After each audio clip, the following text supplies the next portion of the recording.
When last we left our fateful adventurers, the Left Stars had quickly found themselves in a hostile situation with a group of thugs, including an individual named Wayne, who threatened Dorada as they stood to defend Jerome and Cassandra, some newfound friends of yours. Although Dorada took a few deep gashes across the chest, it took 4 point blank crossbow bolts to bring Wayne down, really just creating a mess of the whole place as it kind of emboldened his crew.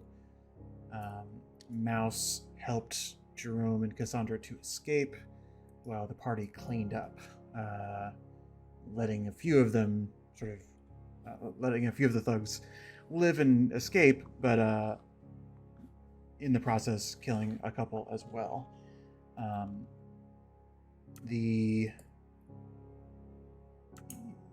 Throughout the night, while Dorada was sort of effective in combat, didn't seem to take the situation really well and was found later on the roof by Clax, trying to regain their composure. But the next morning, you guys met a Unifier named Tan, who took report from witnesses inside the tavern and rewarded you all for your heroics. And when Flint asked about the local thievery, Tan promised that a missive would come your way should you desire to help in that effort. So, as you guys kill some time and find a way to link back up with Mouse, you found yourselves in the Dead Ends Market in front of a large tree that had seemingly appeared overnight. And entering a red tent that had a magical barrier there. But I actually want to rewind to the previous day, just to see what Mouse sort of accomplished in the evening. So Mouse, you... well, we discussed offline that you can't actually transform into a direwolf, but I like to imagine that maybe you somehow pulled it out anyway, and it just wasn't very dire. It was just a big wolf, you know.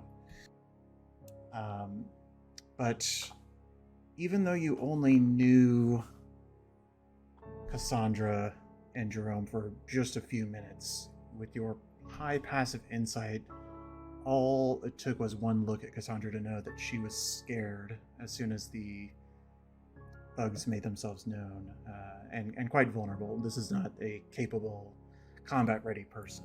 And after you watched Dorada lay out Wayne and saw everybody kind of push their chairs out and get at the ready,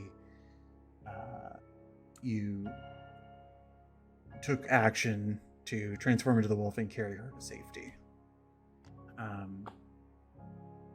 In that time, you scooped up Cassandra, and it wasn't long before you were out the door, heading in a direction seemingly random at first, and are just running. But what is going through Mouse's head in that moment? Yeah, after we were out, obviously speed getting away from the building, then it would just be a matter of finding a place to regroup and maybe talk to them. Am I getting any, direction sense from Cassandra about where she wants to go? In the opening moments, there's just sort of a panic as she's looking back. You guys are kind of getting, 100 feet, 200 feet away from the door of the Guilty Lady tavern as you're just sort of dashing full speed. And you kind of follow her trail, legs galloping forward, and see that there's a moment where Jerome appears from the door and seems to dash towards you. But he's making speed. He's catching up, actually, quite effectively. And it sort of leads Cassandra to be a bit relieved. And when Jerome sort of catches up with you, he just says, "Come on, there's a house this way," and just sort of he darts off into an alleyway. Yeah, I'll follow. Okay.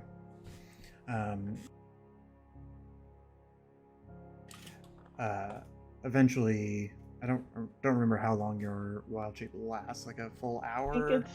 I think it's 2 hours. Okay. But Eventually you reach. Yeah, if it's not that far away. You do reach a house, and I have actually sort of pre-placed you where this was because I assumed you would get here. You reach a house that has, it's just sort of like small single story that Jerome sort of leads you to. He's always maybe 30 feet in front of you as you're wolf dashing away. He seems to have sort of his keen senses tuned, and he's always sort of looking in directions to ensure that as if he's cautious of being followed. And as you sort of pull up to this house, he helps Cassandra off and says, that was... And at this point, you've just sort of... You've stopped in your tracks, and I imagine Mouse Wolf is panting a little bit after sprinting for maybe an hour at this point. And he just says, that was unexpected. Is everybody okay? I will drop form. And just reiterate. Is everybody okay? Did we leave anybody behind? Cassandra just says, I'm fine. Your friend, though, and then Jerome pipes up and says, your Drada, the person you were with, took a few swings. He seemed to be okay when we left, at least. Drada can take care of himself. Well,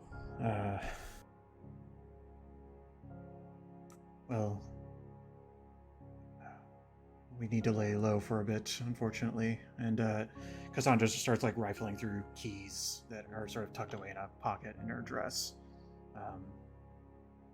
Not to overstep, but can I ask a few questions?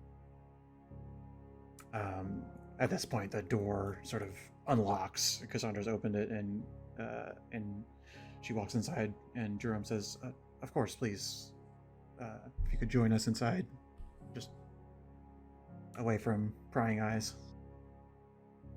I get the sense that I can trust these people, and go. I'm not walking into a trap. Is that the sense I'm getting? You can roll insight if you like. I don't think they're out to harm me, but just in case. Seems genuine. Yeah. Well, everything seems to be on the up and up with a 25. And yeah, I will go inside. You walk inside, and there is a it's pretty simple living area, and all of the windows are sort of curtained and whatnot, and it's still pretty laid out at this point, and Jerome, they kind of just like sit down on a nearby couch and say, well, of course you saved, points towards Cassandra, you saved us both, so of course we owe you some kind of explanation. Please ask away. Why were those people... Do they feel so much animosity towards you? You don't seem like the kind of people to be distrustful or harmful. I just don't understand.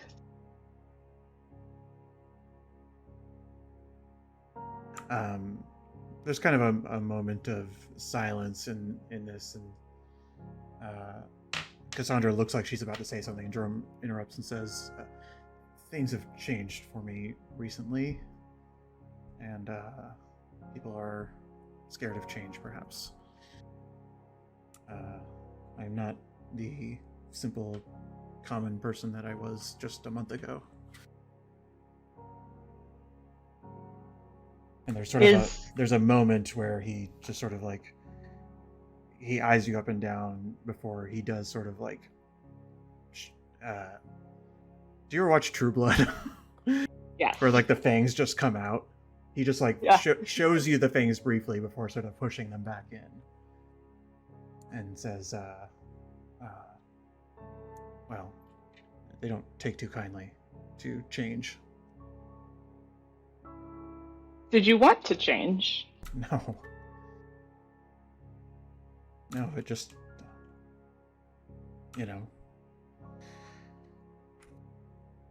change is forced upon you sometimes. That's true. The world has a way of doing that. What were the vials of blood for? Cassandra, who still has them, they were sort of like, I'm trying to imagine she was kind of gripping this big satchel tight as she tried to stay riding on you, and she speaks up and says, well, supply to feed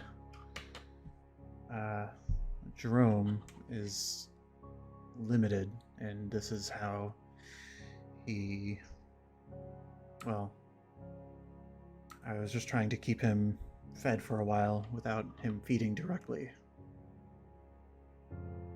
Oh. My friends were talking about this, that you feed on blood. It's not to my liking, but it is sustenance. I'm sorry if these questions seem obvious. No, it's fine. I'm new here, and I've never met a lot of creatures, but never one quite like you. He's sort of like, with your earlier Inside of 25, I'm just carrying that over. When you say the word creature, he's sort of like there's like a lump in his throat, like he's swallowing hard at that noun that you've used. Well, I don't mean that offensively. We're all creatures. Sure. But what do you prefer to be called? Just Jerome. Simple farmer living in the Iron District. I had this home from my father, and he passed away, and now it's mine. And that's all I've ever been. And now that's that's not as easy, we'll say. This makes sense. Food got harder to find. And this may be... Do you kill people? Does it have to be human blood? I don't seek to harm anybody.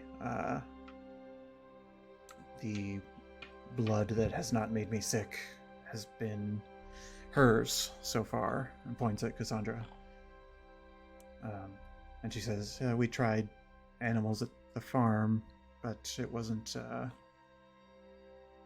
it just didn't seem to work as well, and we haven't really had time to study this up very well, so we're just kind of making ends meet as much as we can. I don't know anything about this, but I wonder if my friends might. Is there anything I can do to help you? Frankly, and Jerome says, frankly,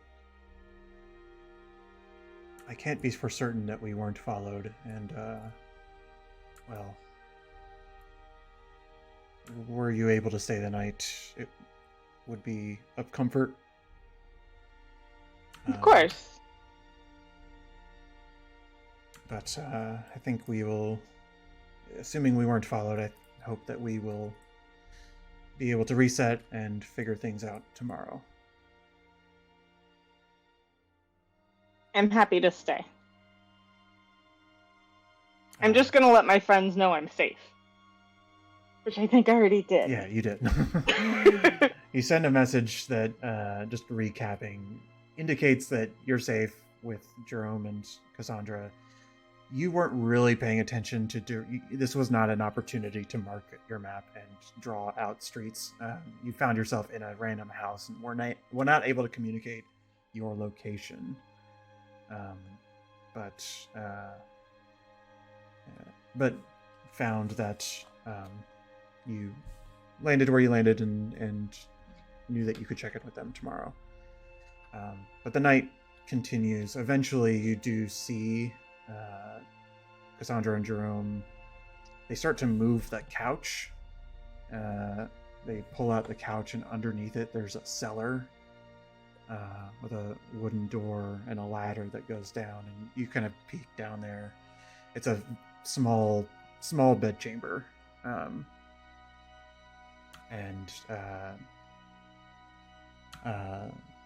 Jerome just sort of like, as Cassandra heads down, says, "Please make yourself at home up here. But we'll be... Well, you seem to not know much, but I have to stay away from the sunlight, so I prefer to be down there when possible." Oh. That makes sense. I guess. So I guess I probably won't see you in the morning?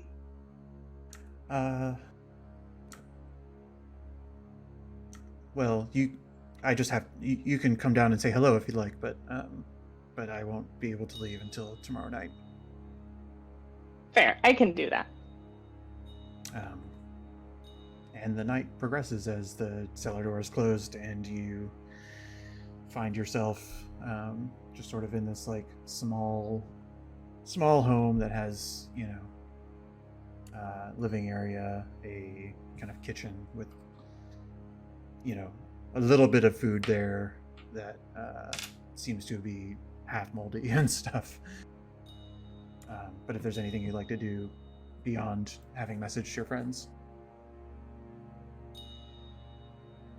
Don't think so.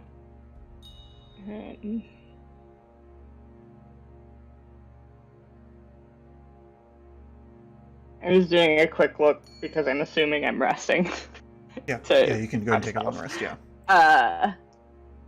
No, I would keep watch as best I can while also getting my rest. Probably a little less restful than normal.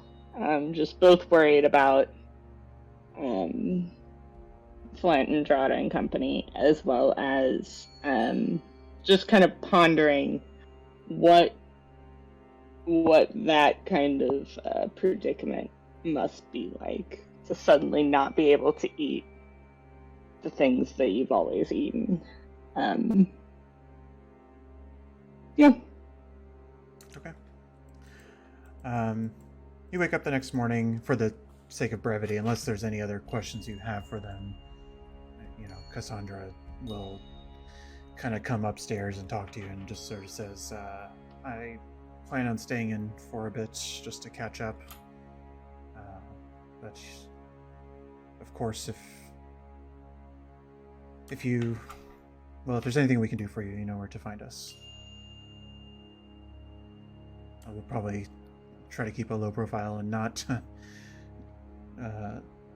frequent the local taverns for a little bit. That's probably smart. Are you planning to stay here? This sounds like it's Jerome's home, and you seem tied to him. I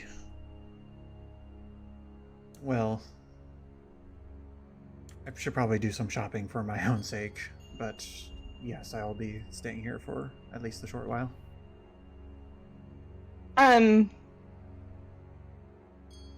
I don't know that they're in the market. I will offer to accompany you. I love shopping. Well, that's not true. I love marketplaces and seeing what things have been created. I'm a little confused how some things are bought and sold, but I'd be happy to go with you. Perhaps.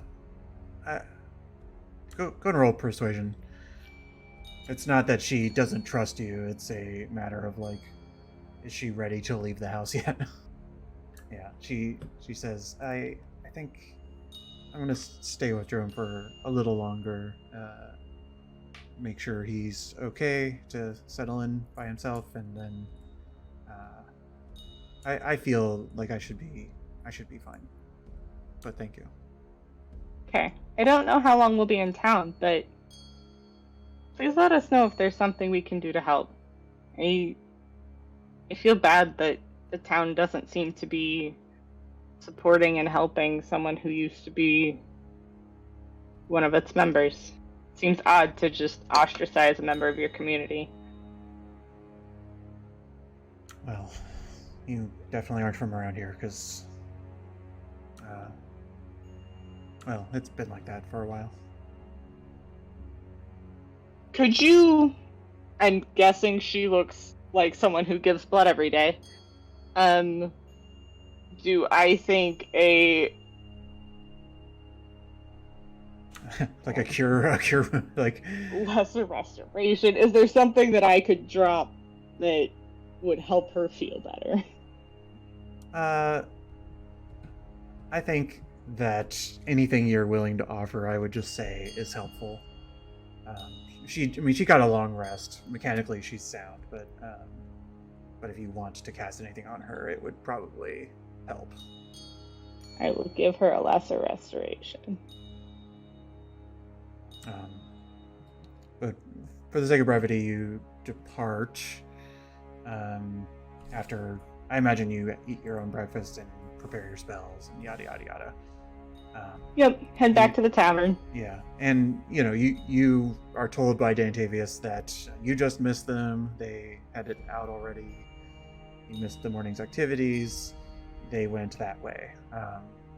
So you're on your way to catching up with them, but they are ahead of you. So perfect. Unless there's anything you wanted to ask Dantavius or do at the Guilty Lady before. I don't think so. I think I would also spend as little time there, especially because I'm maybe the only one who knows the go-between. I'd be hesitant to be poking around, asking questions around that area. Okay, very well. So in and out. The rest of you, as you found yourself at this large tree, which I will say, for Mouse's sake, you're like, oh, there's a weird tree in the distance. But that's the direction you're walking anyway. But the rest of you who happened to climb the rope ladder that led up to one of the large branches of this tree, you found yourself faced with a small, like 5 foot by 5 foot red tent that you each stepped into in order. Flint was the first to come through, and although you're quickly followed by others, as you stepped in, first of all, I had described your first feeling as like air conditioning. It is very comfortable in here, and you see what the ground that is kind of now covered in like grass or moss or something of that nature. The lighting in here catches hitting these columns, these wooden columns that are standing on the grassy moss from these torches that are ahead of you. And between you and the torches, and between the torches and these columns, you see a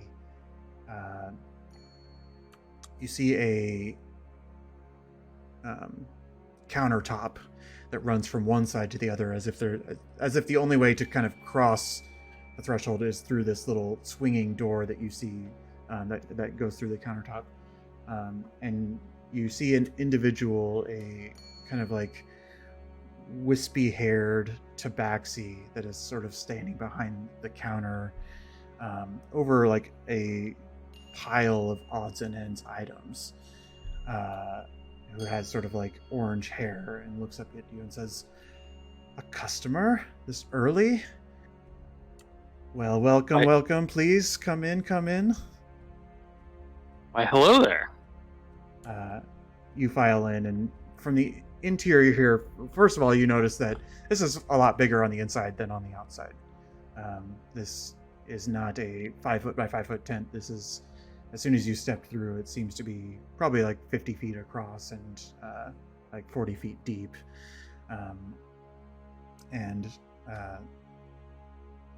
You know, the atmosphere here is definitely that of a storefront.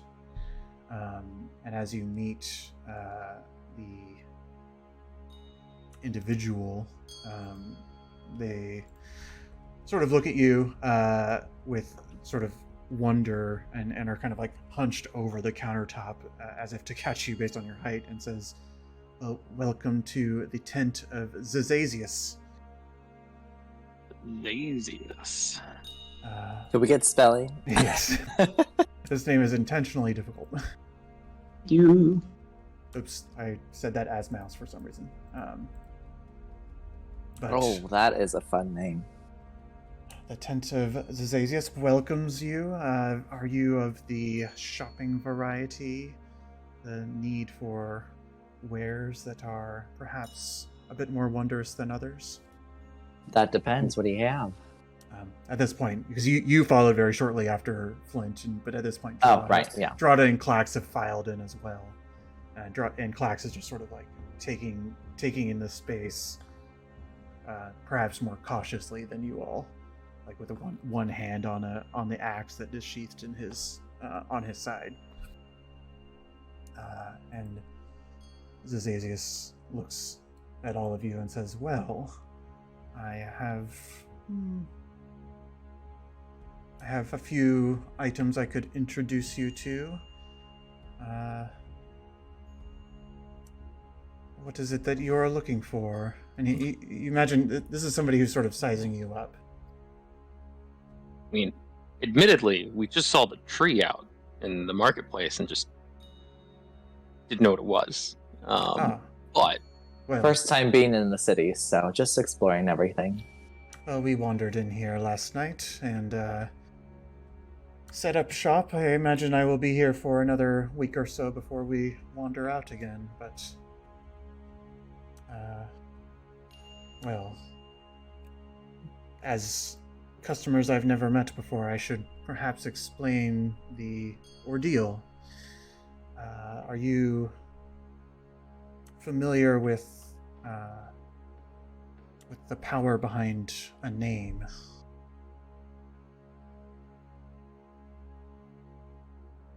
I think that's come up vaguely with reference to the stone that we have, but I don't know if we would know anything beyond that. Mm-mm. I would say Flint and Flint only. Well, Flint and Aesop can roll history checks for slightly different purposes. Give me 1 second. History. Not too bad.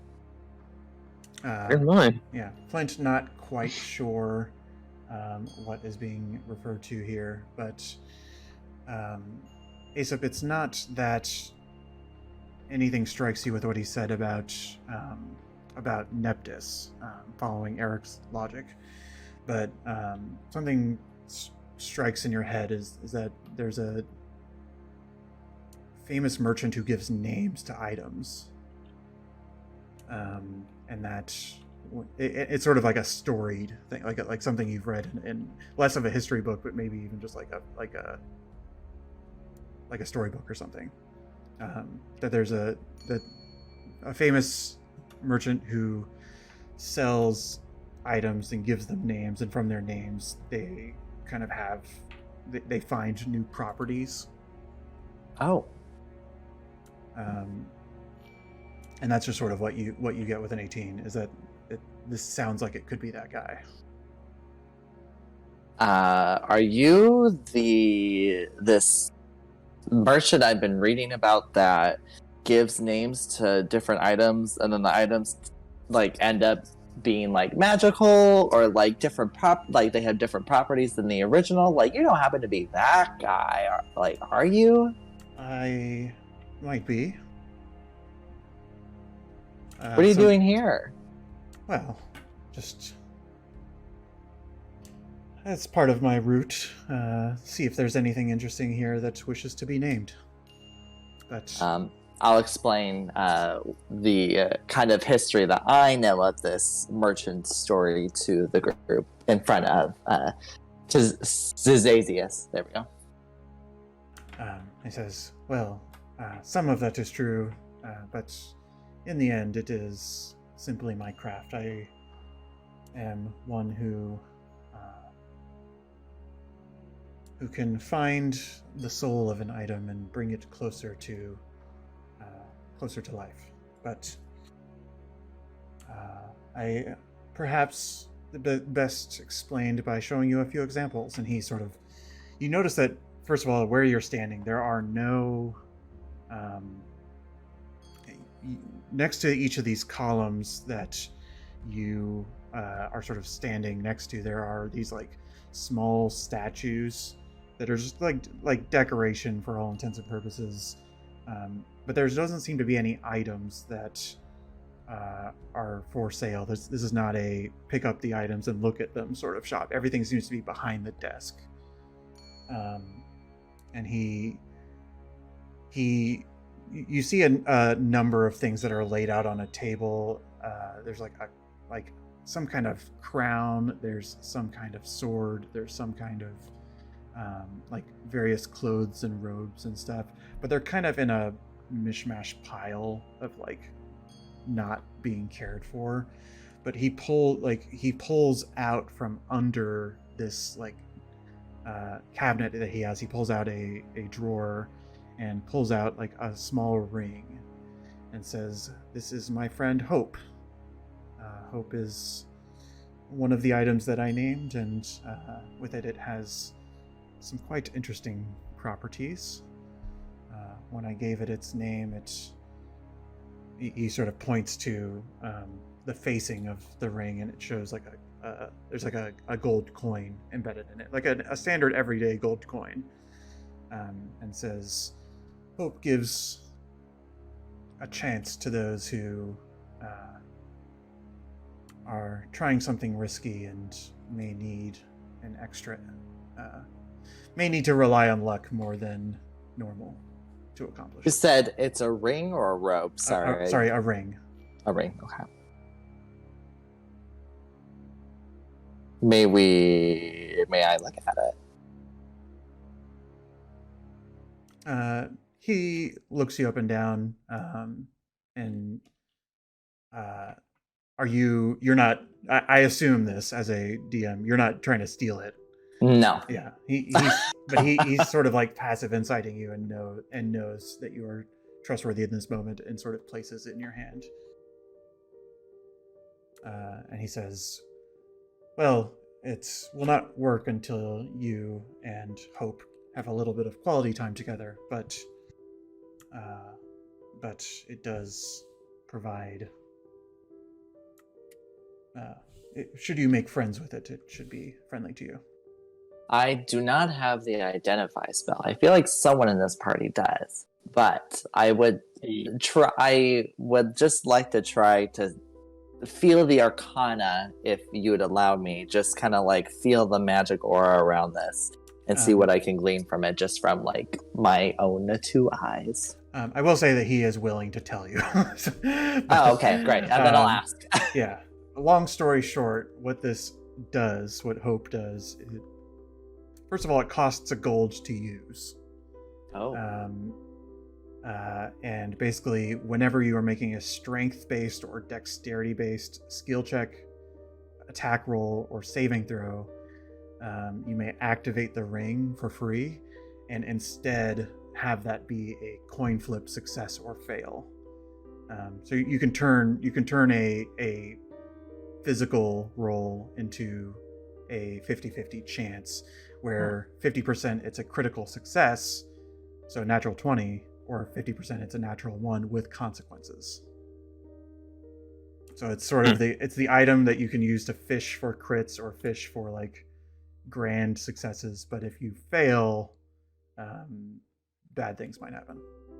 Is this a thing you use after you know the outcome, or you just use it instead replaces of a d20 roll? Yeah. Okay, so before any dice are rolled, you say, "I'm going to use." Okay. Yeah, you're gonna use hope, and it cannot be subject to any modifiers or advantage or disadvantage. So you can't get like an advantage coin flip. It's just a coin flip.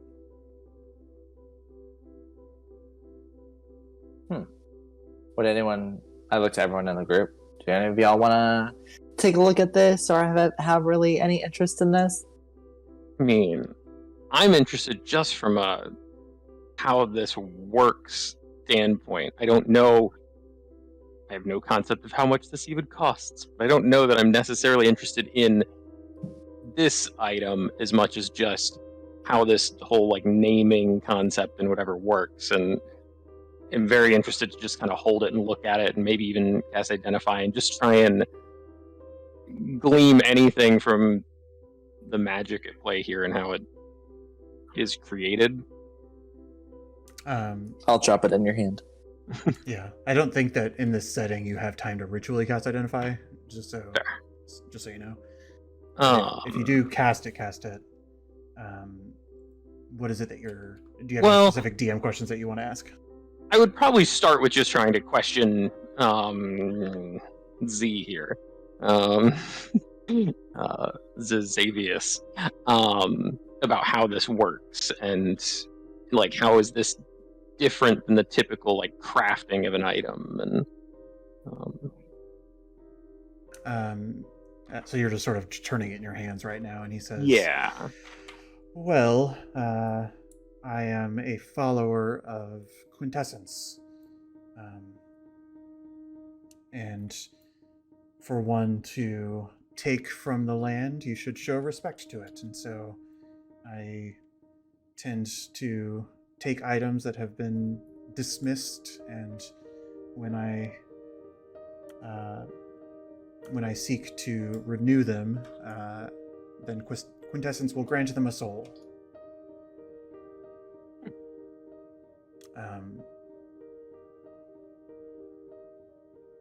And that's sort of all he gives you. all right." Is it Go ahead. is it like a quick process, or is this something like similar to enchanting an item that takes time? Or... It takes time, and the process is only known to a few of us. Not quite something that I wish to share in much detail, but should you have any items, and he's sort of looking at all of you as he says this, should you have any items that you wish to give a name for a fee, we can see what comes of it. Well, I don't need to give this item a name, but I'll pull out my gem with Neptus in it. I found this in a elemental tree. I don't really know how else to describe it, but it kind of opened itself up to me and gave me this elemental gem. From what I know, there's something in it. I don't really know what, but I mean, I'm willing to pay just for you to look at it if you require payment for services. And I'll hand him the gem. He takes it in his hand, and his eyes flash a blue color as he sort of just like quickly looks it over and says, well, I'm afraid I don't have much to tell you. It seems to already have a name. We would have to become more acquainted for me to perhaps learn its secrets. Right. And he hands it back. Does the name Neptus mean anything? Sound familiar to you at all? Trying to get an understanding of what kind of thing or creature is inside this. He thinks about it for a moment and says, "It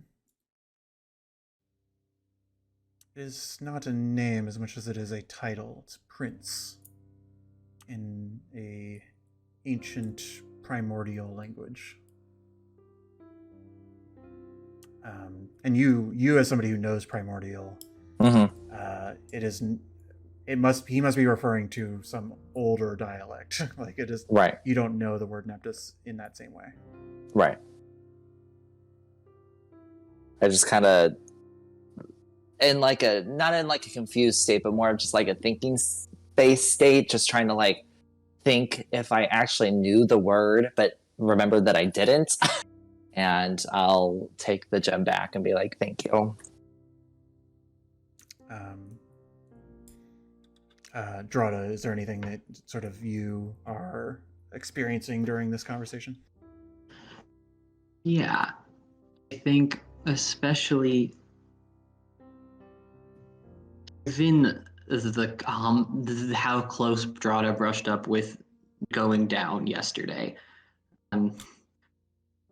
And the cowboy holstery, quick on the draw, all of that. I think Drada is feeling a little closer to his crossbow than he is normally, although it rarely leaves his side.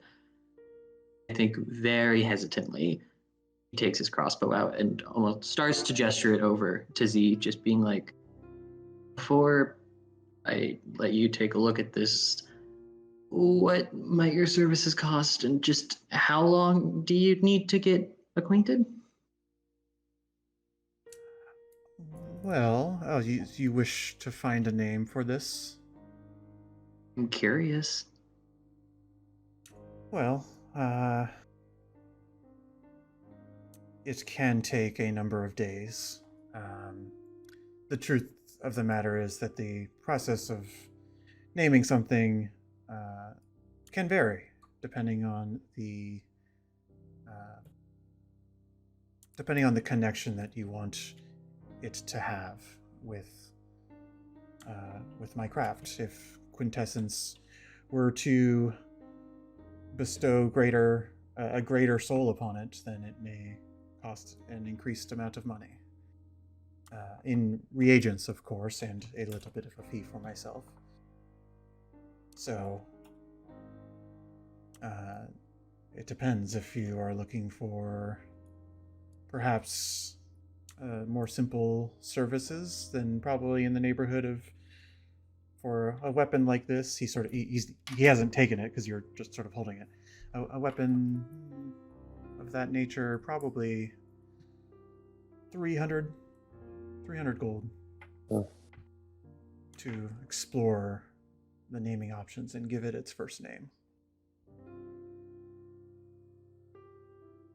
What about, and I say this again just out of curiosity, and holster the crossbow, and take the choker off my neck that has the symbol of the two overlapping circles.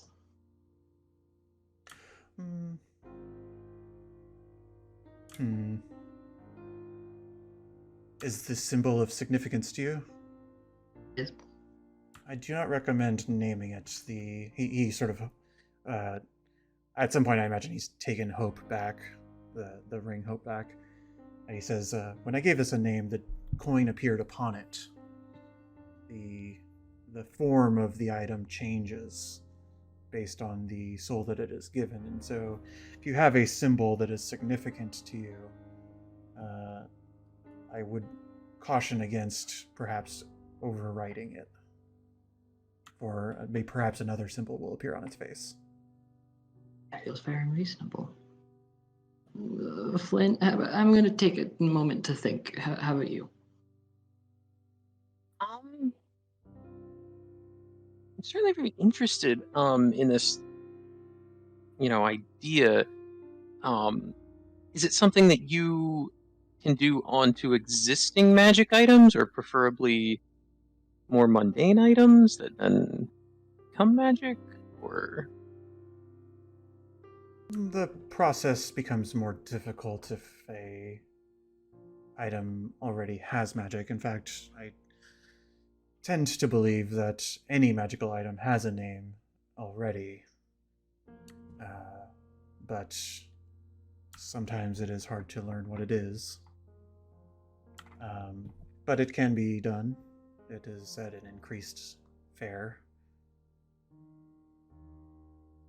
Do you have any other items already made and named? Yeah, I will say, like, as you ask that, just for the sake of including all the characters who are present, Mouse, some short questioning down at the flea market later, you're like, have you seen my friends? I imagine. And some individuals just sort of point up at the tree. And I imagine you head up. Yep. And so you all see Mouse appear behind you as Zazius sort of looks like he's about to answer that question and says, another customer. What a day. Mouse, you made it! Whoa. You found us! Okay. You good? You good? Is everything all right? I think so. You all look okay. Everybody seems fine. Yeah. What are you buying? This guy names stuff. And then it's magic. Yeah, he does his rapid introduction to you as well. The short version of what he's told everybody else. And says, well, your friend was just asking about any other items I have named, and I have 2 things at the moment. And he reaches into that same cabinet and produces what appears to be a hammer, the size and shape of a war hammer, that is shaped like a key. Like the I don't know the anatomy of a key, but sort of like the round, bigger part is sort of like thickened to make a appearance of a hammer. Actually, I might be able to show. Hold on. Oh yeah, okay, I can.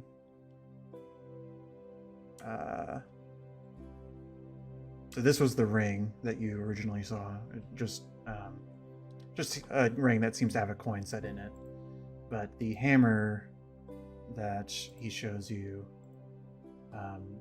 it has an almost unwieldy form to it. Like you could only hold it with one hand because of all the just sort of like various elements of it.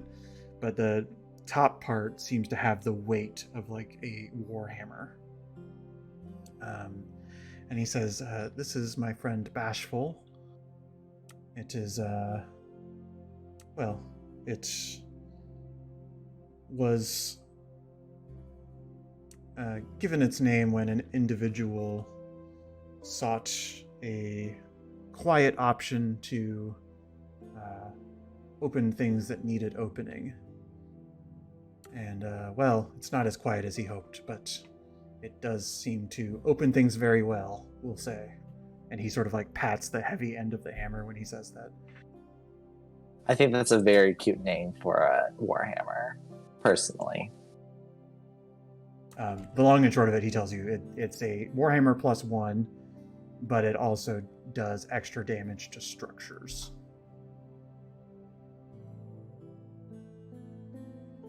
What has Clax been rocking? Clax has had not his great axe, not his hand axe, a battle axe. The war battle axe, yeah. Yeah. And I would like to imagine Clax is eyeing this up and down and says, how much? And Zazius responds, 500. Oof. How much was the ring, by the way? For Hope, 300. 300. Okay. Clax just says, I'll think about it. Not that I can afford it, but you know, I'll come back if I want it. And he puts the hammer away. Says, I do have one more item with a name at the moment. This one was a well, this one was a return. Well, I shouldn't say return. It was a... well, the individual who requested this ring has since found themselves in trouble with the law, but he pulls out another ring. This one that just sort of has just a simple metallic band. He says this one is friends with everybody, which tells you that it doesn't require attunement, and says, put this ring up against a surface and you will be able to see through that surface. But the person who had this ring commissioned initially did not really respect its name. Its name is Ash. And, well, should you ever use the ring, you'll see why. And this one, he sort of like gauges that you guys are interested in prices and whatnot, and he says, I've already made some money off of this one before it came back to me, so I could probably let go of it for 150. I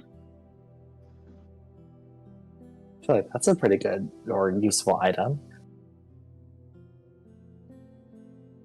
I should say it has a catch. Right. Yeah, I was about to ask, Ash, you said we'd find out if we were to use it. I love me some complete honesty in transaction. Well, it's already quite a deal, so I tell you that Ash has its own peculiarities, but perhaps I should let it share its quirks with you itself, rather than speak about it behind its back.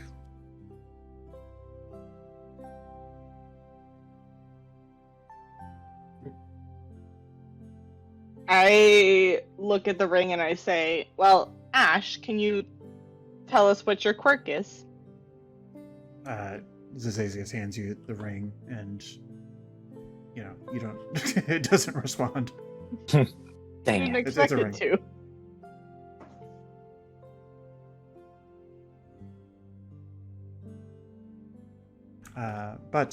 And he takes the ring back from you and says, "These are all that I have for sale at the moment. Should you have any items that need names, and any sort of personality traits that you hope the item to possess, then that is something I'm willing to explore. The materials are something that are part of the trade secrets that I won't share, but the gold cost is all I require to name an item.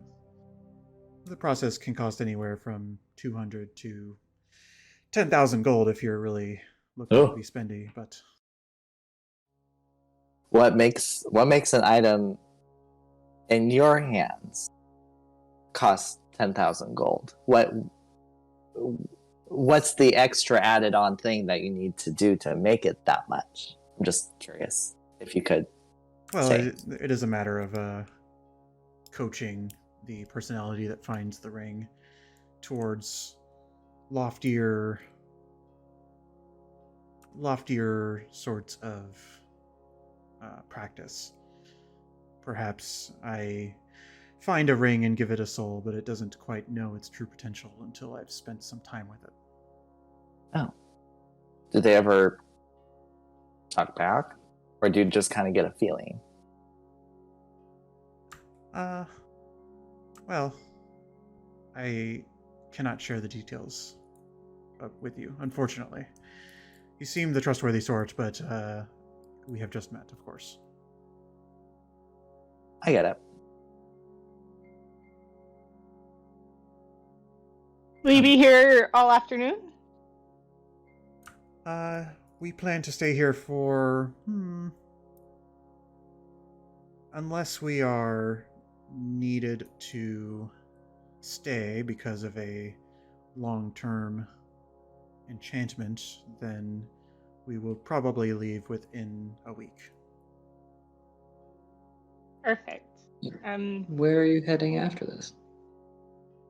Good question. Great one, I know. Do you travel with the tree? Yeah. Interesting. Actually, you mentioned the previous owner of this ring got into trouble with the law. Is that something that happened very recently? Or No, this was I've only just got here, but this was an item I acquired in another location.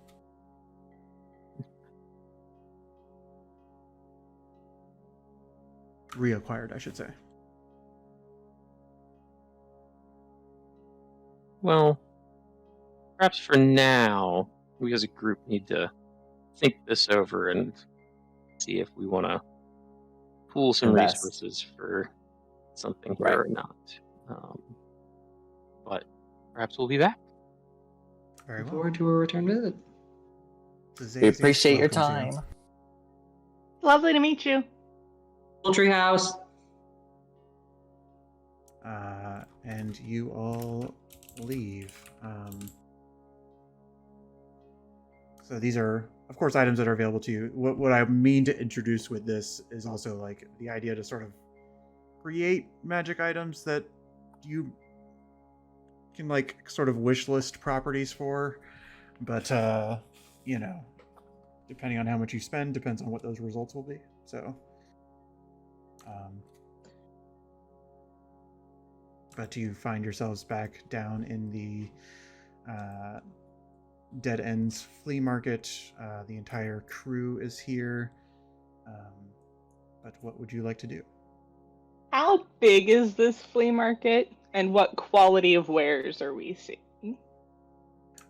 It seems to be so. There's sort of like a crossroads clearing where there are a manner of wagons and tents that are set up outside of the road, so that anybody traveling through this sort of intersection would pass by places. There are a number of like smaller like farmers market sort of vendors, but then there are only sort of a few specialty shops. There's the tailor that the Howie, the Loxodon that Flint had spoken to earlier. There's a person who's doing like armor repair. There's, you know, there are a number of other sort of places. You'd have to sort of investigate if there's anything you're looking for in particular. But I'd say all in all, we're talking about a, you know, 100, 120, 150 square foot area. Nice. I would kind of huddle everybody together and say, "Hey guys, hope everybody slept well. I'm glad we're shopping. I don't have enough money for it, and I don't know if we could find one here anyway. But I recently, in recent conversation with the stars, I think I now have the ability to bring someone back if they have fallen. Quickly, not after a lot of time, but we seem to be getting into some trouble, and that seems like it could be useful, but it does require some pretty expensive components. Oh, what do you need exactly? A 300 gold diamond? I see. Is that a one use time or? You bet it is. Oh, you bet. Okay, great. Yeah, that is. I mean, Millie's saying, I don't have to have this on ready. I think I might be the only one that can have it on ready. Party decision. I kind of give a little side-eyed look to Drada. Yeah, just we have been in a lot of battles recently. I feel like might be best to get that, even though it is very costly. Maybe that should be our main priority while we're here. I think Clax. Oh, sorry, go ahead. Drada getting the side eye is just like, yeah, that one battle. And don't think it's a bad idea. Also, and like pull into my bag, I don't know if this could help offset the cost and brings out the emerald that we had from a while back. Perhaps we could get some coin for this, a jewel for a jewel. I don't need that much. I'm only short about 50 gold. But I thought it might be a good idea as something to search for. Clax speaks up and says, well, if we are traveling together, it is probably something that we should all contribute to. And being frank, in this short time that we've known each other, we have had more than one battle. I think it is not impossible to suggest that we might have more.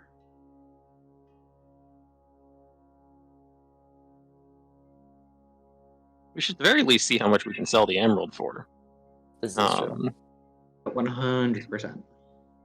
We only had the one gem, right? We didn't the one of the emeralds. We didn't end up with multiple from that fight, right? I know No. one got destroyed because Clax had Yeah. gotten in it, and he was. Yeah, We were one was smashing destroyed, around. one was given to Avendir, and then this is the one. That's where the other one went. Yeah. Okay. Let's look for a rock collector. I mean, yeah, there's bound to be one here. I mean, it's probably the same person that's going to sell diamonds. So That's so fair. Doesn't somebody want to spearhead this investigation and let me know what you're trying to do? I will investigate around for a gem or magical components type shop or something like that. I'll guide you. Oh boy. Ooh.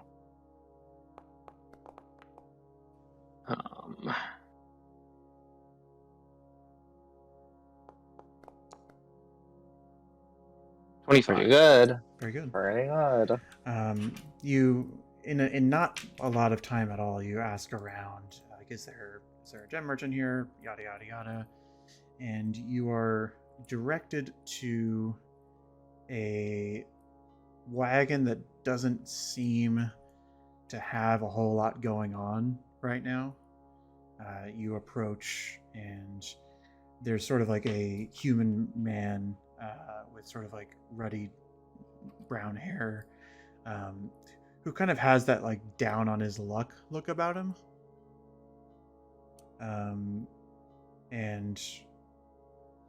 But you're certain that this is the wagon that people were directing you to.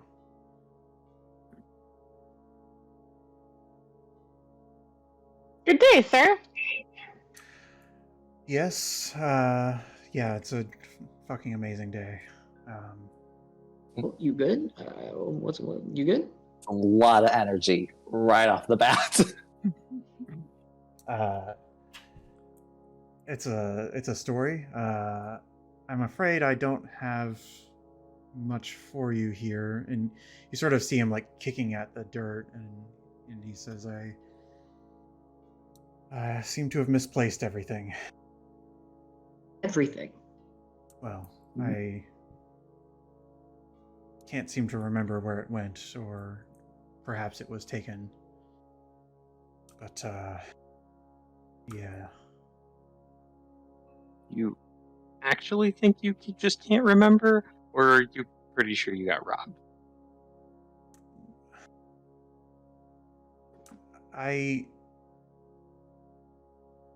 was, helping my way through a crowd of individuals, spoke to a few, and a terrible bout of weariness hit me, and I took a nap. When I woke up, everything was gone. Can I So you got insight robbed. check? Yeah, you can.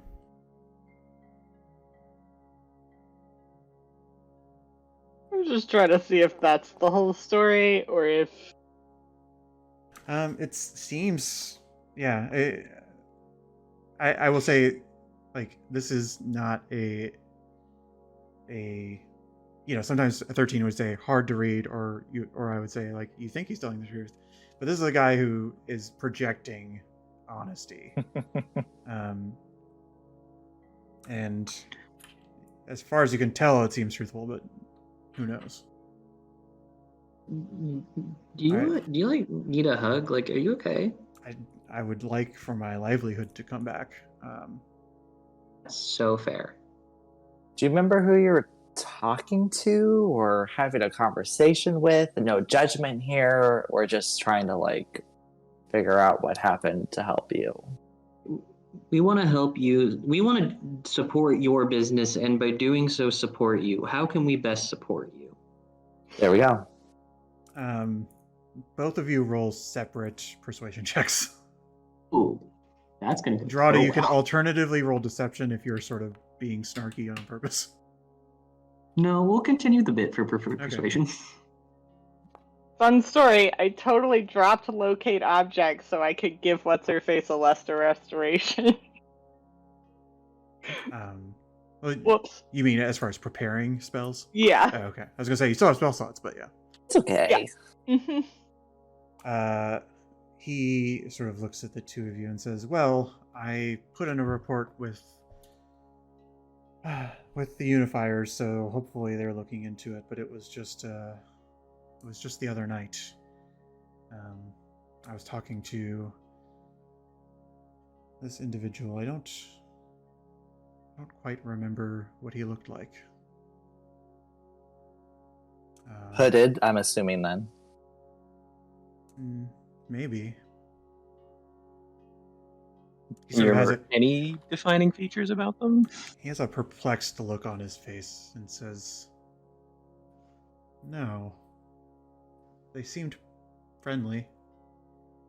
Mm-hmm. He asked me if I was feeling well, and yeah. Right. Okay. No physical features that you can remember then, unfortunately.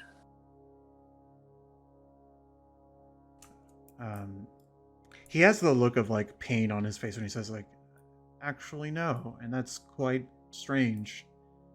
I never forget a face. Right. Okay.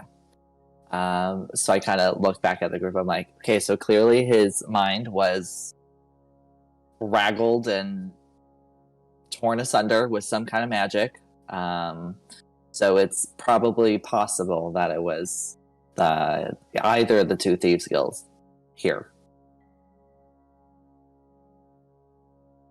I don't know of any magic that makes you like forget. That feels higher level than. He was quite friendly. I think it was a he. It was a he. Okay. Can't think of any like anything about their outfit or they had any particular symbol or where they came from or where they were going or. No. No. I will try to guide him in memory, but I don't think it's going to help. Sure. Let's see. You never know when people roll things that.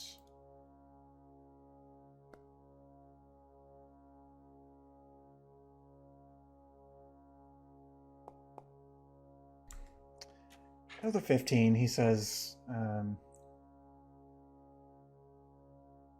he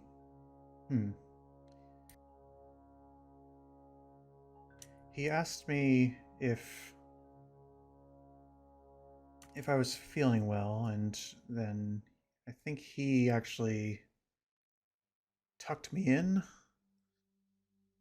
when I was feeling tired. He said he would watch the cart, and then now that I think about it,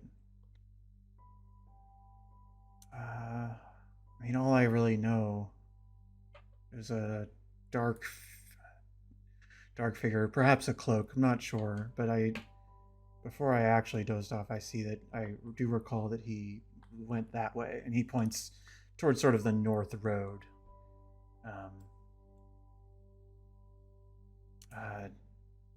And he was carrying my bag, and he kind of like narrows his eyes at that thought. God damn it. Okay, so we can try to find your cart. Did you have like a fabric or a flag or any like colors on your cart that would help us find it? His cart. So I should say his cart is right there. It's empty. Oh, okay, The guy walked away with his bag. got it. Which he explains to you is just sort of like it was just a small coin purse basically that had the. He explains that it had a number of gems inside of it that he had been unable to sell that day and was packing up. Is North like back through the market or those less traveled streets? He just sort of indicates in this direction. He doesn't know how far. I was just gonna see if we could find any footprints or snag clothing or signs of someone. Well, I put in a report with the Unifiers, so hopefully they'll track them down. And if my stuff gets returned to me, I'll be happy to help you out. What is it that you needed? Well, we kind of needed a big item comparatively to our resources, but if you have one, that'd be great. A 300 gold diamond. I'm certain that I have something of that quality, or had. Right. And so, well, I would love to help you, but I can't at this moment. And I don't expect to get another shipment in the way things are around here for hopefully another 2 weeks, 3 weeks, unless the heightened security disappears sooner, then maybe something will come quicker.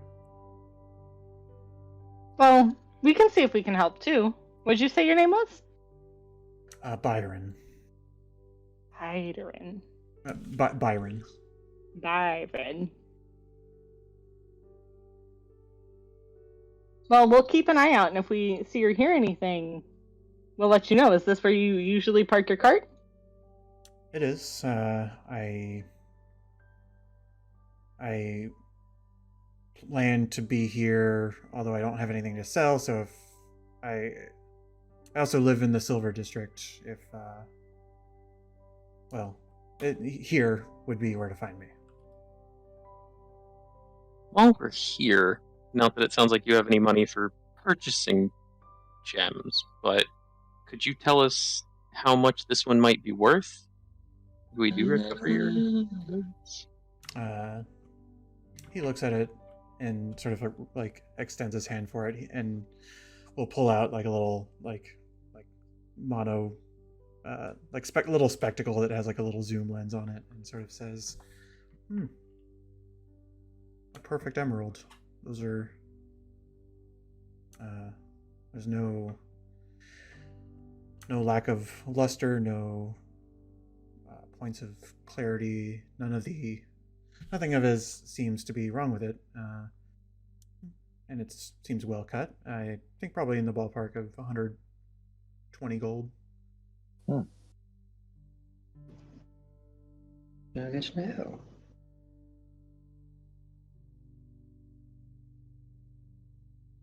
If you happen to be helping with all this and you do retrieve my wares, I would be happy to trade you for the diamond that you seek. Oh, that would be amazing. Yeah, that'd be great. Isaac. Wow. Where Best of luck anyway. Where was it that you were at when this person seems to have like put you to sleep and took your things? I was Right here. Yeah. Okay. I might poke around and see if I spot anything that seems out of place or Okay. whatnot. I join you. I'm looking for, but Okay. If you're being helped by Drada, if you want to roll investigation with advantage. This does take time. You can't like investigation is sort of combing the ground for signs of things. Yeah. But while Drada and Flint are doing that, Mouse, is there anything you're doing? I would, while they're looking, just go up to Byron and slip him 5 gold and say, I know it's nowhere near the value of what you had, but hopefully you can at least get some food and take care of your needs for a few days. Roll an insight check for me. You betcha. I'm good at those. Shouldn't say that right before I roll, but yeah. So he takes the money and he says, "Thanks." But your insight, you get the sense that like he was probably fine and is happy to take free money. That's fine. He just offered us a pretty sweet trade, so.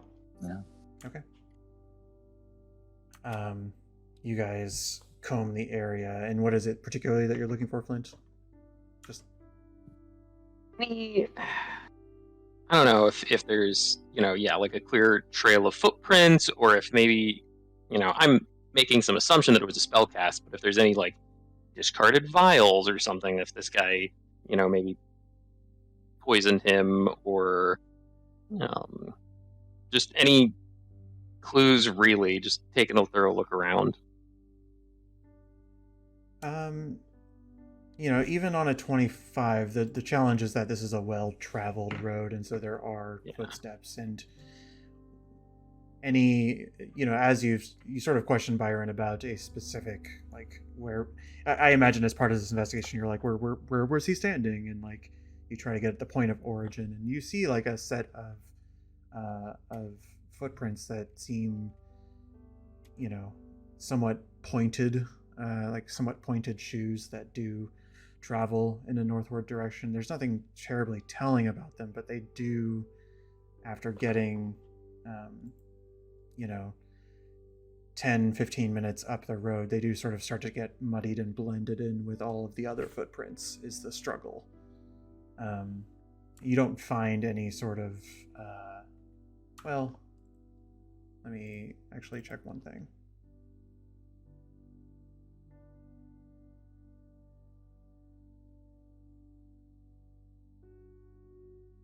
Let me check this one thing on D&D Beyond, because I don't know if Foundry is telling me what would be helpful.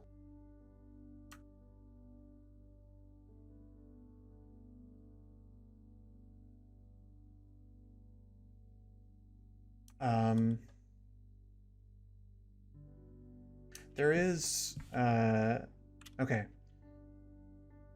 One thing that strikes you, and if you could roll an Arcana check as well.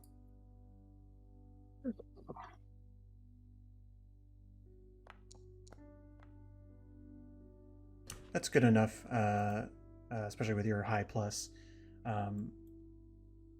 You find nearby, sort of where the footprints, when it looked like they were settled in that one spot, that there are some like wilted rose petals that are sort of like stamped into the ground near there, and you sort of pick one up and just sort of like rub it in your fingers, and it occurs to you that such a thing would be a material component of a sleep spell. And as you sort of trail up the road, you know that could perhaps help you in your search. Eventually the footsteps do become footsteps, though, so it's like, there's not, somebody isn't leaking rose petals, but yeah, but perhaps that will be helpful. I guess I would maybe follow up with this guy and just ask if he knows of anyone who sells spell components in the area. Off the top of my head, no. I'm certain that there's an herbalist somewhere, or somebody. Right. Yeah, I think just in general, not that I'm like heading out a hunt for it, but as we meander the marketplace, I would keep an eye out for any sort of herb or flower vendors or spell component vendors, somewhere where I think you might be able to acquire rose petals. Yeah. With your high investigation earlier, the flea market, you had time to comb it. Are there any particular questions, like, are you asking, did anybody buy roses? Like, what is it sort of that you're doing? Yeah, I would potentially, stop in and just ask if anyone notable or whatnot stopped in specifically to buy some roses or rose petals that seemed not like their usual clientele. Yeah, you, for the sake of brevity, you do find somebody who can sort of, you're starting to connect dots, and says, well, I saw somebody who's like, I sell roses all the time, and there was this one individual looked from out of town, perhaps, that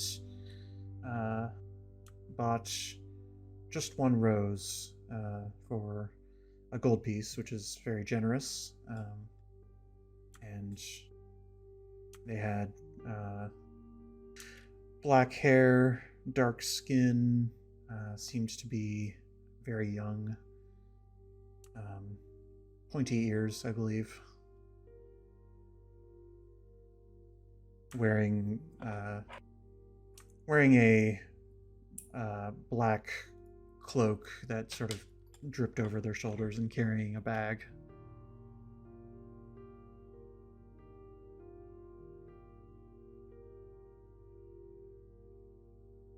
They didn't mention where they were staying or where they were going or anything like that. Yeah, I mean, Assuming not. this person sold a rose to a person they didn't. Yeah. Yeah. It wasn't as many pleasantries, but it's something.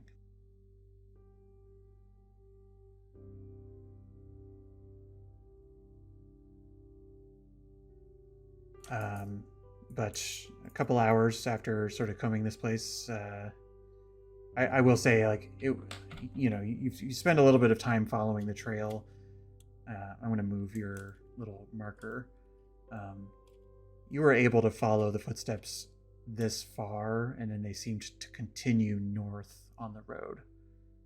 So, from what that might narrow things down a little bit, as far as it cuts the city in half, but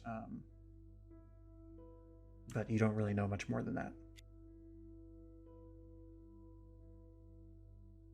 Is there any other are we aware of any other taverns or inns or anything like that in town? Is this all like residential, or is there like other marketplaces or things like that? I'm sorry, could you ask the question again? So essentially just, as we walked through town coming in, did this all seem like, residential, or are there like taverns and other shopping, like small shopping areas or markets or anything? Yeah, you only spent a little bit of time because you followed the road Yeah. for the most part, but it did seem that this area was largely residential, whereas this area tended to be like middle class and storefronts.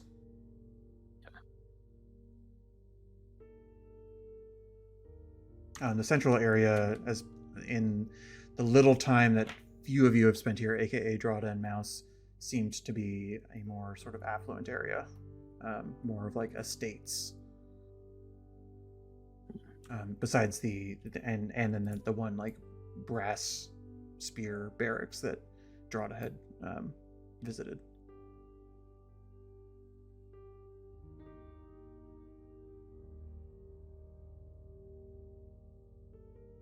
Well, should we potentially head back to the tavern and see if our clues or follow-up tasks or whatever have arrived? Or is there other things we want to shop for? I didn't need Right. anything else. I'm good to go back, as if everyone else is. I'm a be annoying. I still want to go shopping. That's fine. You may have noticed that in our last little kerfuffle, it left some very large gashes in this here armor, and I'd like to write that. But yeah, I don't. Would it be a tailor or an armorsmith? Whatever. If there is a place that sells armor of some sort in this here market, I would be very interested in popping by. Sure. I mean, there is the same, although you did not meet the individual, Flint had taken an order from a Loxodon tailor named Howie,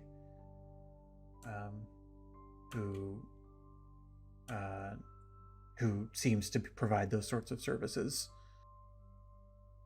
and says, Before "Oh, sorry, go ahead." Flint, is this how price is decent? Seems okay. Vibes check. Seems fine. I was just asking him to, do a little sewing. I'm not clear on if he actually sold armor or if it was more just like clothing. Pop inside and we'll find out, I guess. Yeah. We can go see. Yeah. They seem to provide sort of simple mending services as well. They tend to be more in the like textiles business more so. But you are given a price of 3 gold to fix this up, and it could be ready by tomorrow. That probably does seem a little steep, but you're sort of reminded that like the way things are right now in town, prices are going up. Is this something I could just, if we're just trying to fix it and not get like new armor, is this something that I can just mending away? You have the mini cantrip? Yeah. Oh yeah, you could take care of it, no problem. Yeah, I would also be if it seems like they are not the armor selling type. Yeah, I'm on the look for some studded leather armor, but if that does not seem to be the place. Oh, you can find studded leather armor in this market for sure. This individual does not seem to have it. They seem to be sort of doing other things. I would be love interested to in- find something.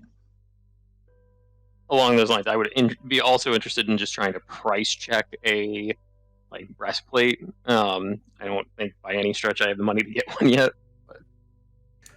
So studded leather armor would cost you 600, or sorry, no, 60, 60, 60, if you wanted to purchase it. A breastplate, you actually don't have any luck finding that. One thing you sort of learn is that because the Unifiers are taking up residence in the steel arms, and because of the sort of increased military presence, is that they're sort of like a government control over the forges right now. But you talk to the person who's sort of doing like simple metal fixing. There's a person who's like a dwarven man who's like sharpening things for people and sort of banging out dents in things, and they say that were they to make a breastplate for somebody of your size in the current market, it would probably cost around 500 gold to fit something to your scale. There. To your size, I should say. Not happening yet. Yeah. I might. Sure, Yeah, I if might. it makes sense, but 60 gold for studded leather for maybe a couple of us could be more worth it. Perhaps we'd be better off trying to defend ourselves than revivify ourselves. 60, does that feel like reasonable pricing? Does that, just given that the town economy is a bit stretched right now, is that a bit high? You can roll intelligence, straight intelligence. Well, that's going to go so well. Yeah, you have no idea. You also have not Great. ever had to shop for armor before, so. Yeah, Droda absolutely has not. Mouse doesn't understand money, so they're all just numbers. Hey.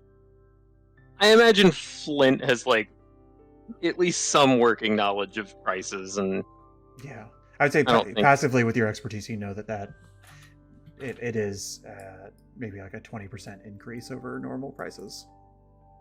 which seems in line with everything else we've been seeing in town. So I don't know how I would. I'm trying to think of how Aesop imagines money, but I think I'm gonna have to think about that for a hot minute. I haven't really thought about it for a little Aesop. Yeah, it does seem like getting a few folks some better armor wouldn't be a terrible choice while we're in town. Don't know that we Yeah. necessarily have to do it now. Having this leather armor hasn't really blocked too many blows. So I could definitely increase the amount of defense that I can get. Can you also wear studded leather? I believe so. I just looked it up and I can. I believe so. Matching. Oh my god, matching. With stars. I wonder if we could have some just extra embellishment. DM, real question. I think rules is written I can't wear studded leather because it has metal in it. Did we decide that that's not you're a fine. thing? You're fine. Cool. You build ships. Like you're a little bit less than a standard druid when it comes to metal aversion. Ship only using wooden pegs. It's an IKEA ship. You didn't see the picture that I sent Kevin of the starboat. I'm gonna run that through Dolly someday and see what it comes out with. No, your studded leather is light armor. I think everybody here can wear it. I think technically druids can wear medium armor. Yeah. Which, if you can't use metal, is not super useful. But if you can, is. Yeah, I mean, I will say, and we can handle this out of game if we want to do some like retroactive shopping, but basically like player's handbook level gear can currently be purchased at a 20% upcharge, except that you have to put in the order and get it sized to you. Especially, we have some diversity of sizes. I think Drata would be the only one who can purchase something off the rack. Yeah, I was about to say, I don't think they'll have 10XL on the shelf for me. Strata, a model. If we ever had like a bunch of downtime, I could probably make us some. Well, I don't think I know how to work with leather, but I don't think we are gonna get that downtime now. Yeah, that's probably true. We've got Tournament of Tales coming up. We don't have. Yeah, we got a lot happening. You will have downtime in the sense that, like, well, unless you just keep trekking along adventuring like 24/7. It's just, yeah, I would have to look back at the rules, but I think for things like breastplates, it's like at least a couple of weeks worth of crafting time. Yeah, you can do it here in sessions. Fair. Though. Like if you put 3 days into it, then you can take your progress and resume it later. Fair. Is there any immediate things that you would like to put an order in for, though? I'm game for 3 sets of studded leather with subtle, classy star embellishments. I would agree. I would agree. I think Drata would also, after the order is made, go back into the room and be like, okay, just a quick request for my set, like, even if it's not practical, feel free to go ham with the studs. Like, they look sick. And then just want to be like, okay, great, cool, thanks, goodbye. Not wait for a response, leave. And I would probably be trying to do the whole, no, she doesn't know how to barter. 60 gold, also, sure. Also, yeah, I don't think Drata's particularly great at bartering either, but be like, is there any discount you could give us since we're buying 3 sets and we're going 3 in one go?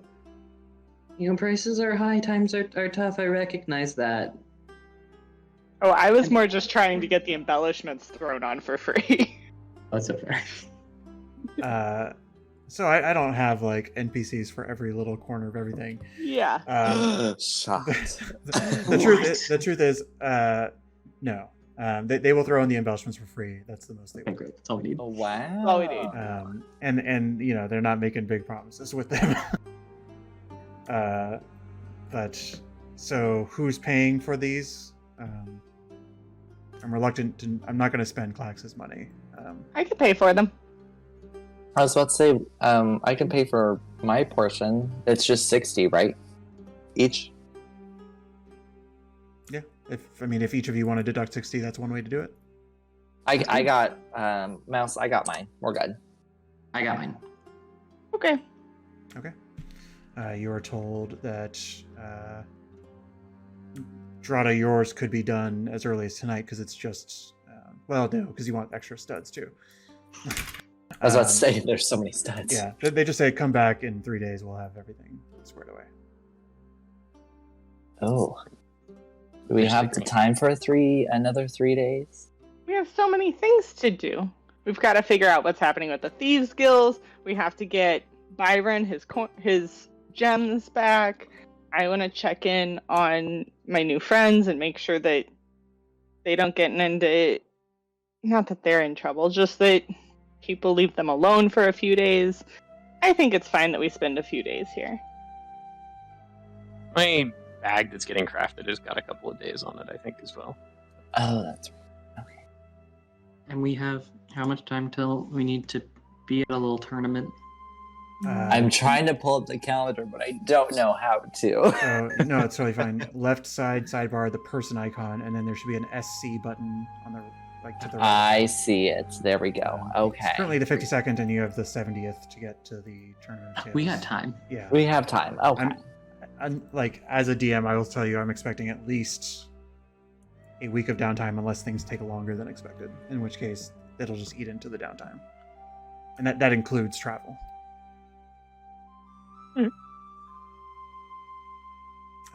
But you place in some orders.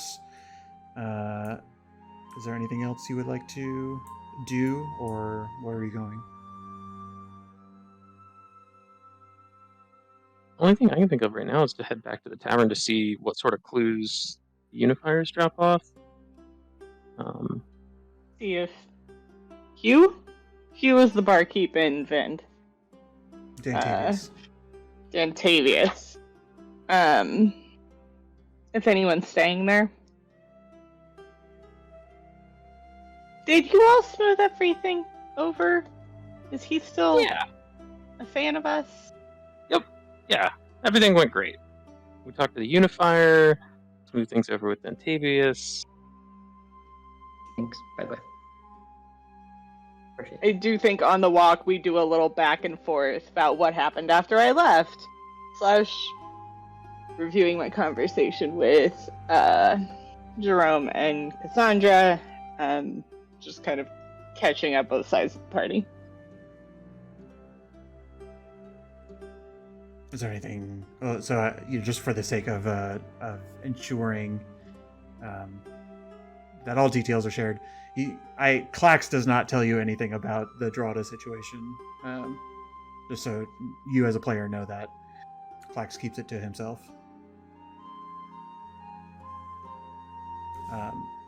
But otherwise, details are shared. And you guys make your way to the Guilty Lady, and we will take a little break before we resume the game. Wonderful. Quick question. Is Null still with us? She mentioned that she was going to hit the town, but that she was going to take advantage of the free rooms at the Guilty Lady, so she'd probably see you there. Okay, so she's in the vicinity. Yeah. Got it. Okay. Well, we will take a break. 5-minute break.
So you guys find your way back to the guilty lady. It is still, and this is another sort of mechanical thing that I'll just share with you as a DM. I've coded into Foundry sort of like the moon cycles and whatnot, as well as like the daylight hours for different seasons. And so it's just of note that because we're in the summer, the days are longer. And so even though it's getting to be pretty late, the sun is still out. But that we are sort of in a full moon period where there's also just generally more light. I bring this up because I was telling Jacob about it, is this actually does affect his ability to get like the free invisibility at night during a full moon. But for the immediate purposes of of where you are, you know that the hour is getting late, but the sun is still up as you are reaching the guilty lady once again, and that's sort of validated by the fact that people are starting to pour in, despite the hour or the appearance of the hour is that activity in here is starting to build up as if the workday has already ended. And you guys come in. Of course, you have your own rooms already. It appears that when you come in, that you just catch eyes with Dantavius, who speaks to the waitress, the tabaxi waitress that he has, and sort of just like points to her, and she sort of runs to the back to go get food and drinks for you guys immediately before you've even sat down. But there's a table for you to settle into, or you may do with as you wish.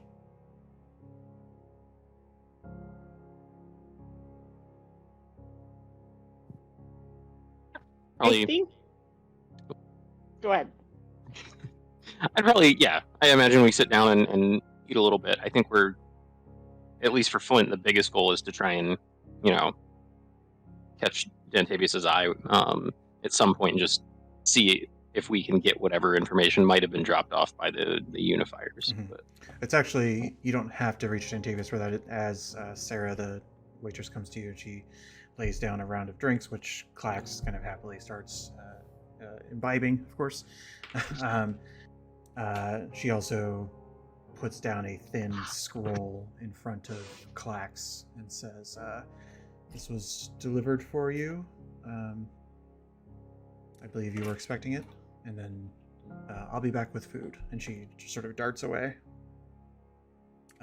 Clax picks it up, and very clearly it has yellow wax with a stamp of a sunburst on it.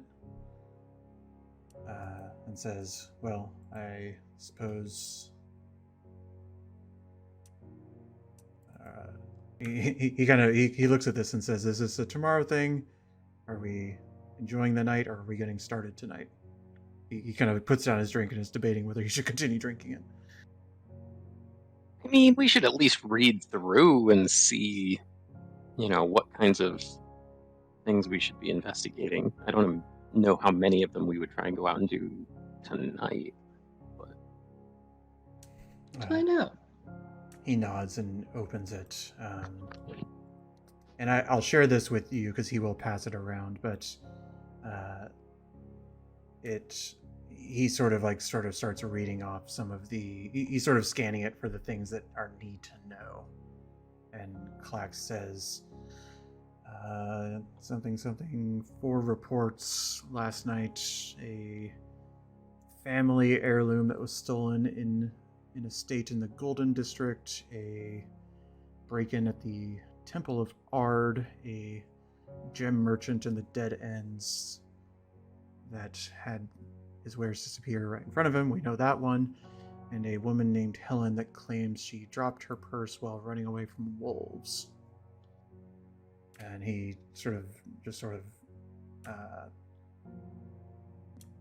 he reads off more components of this, but I'm just going to share it with you.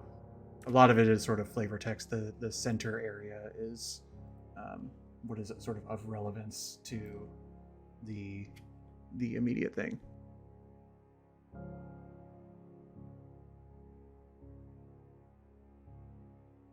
He says, Clax also says, it says these were stolen in the last 4 days. It's pretty aggressive.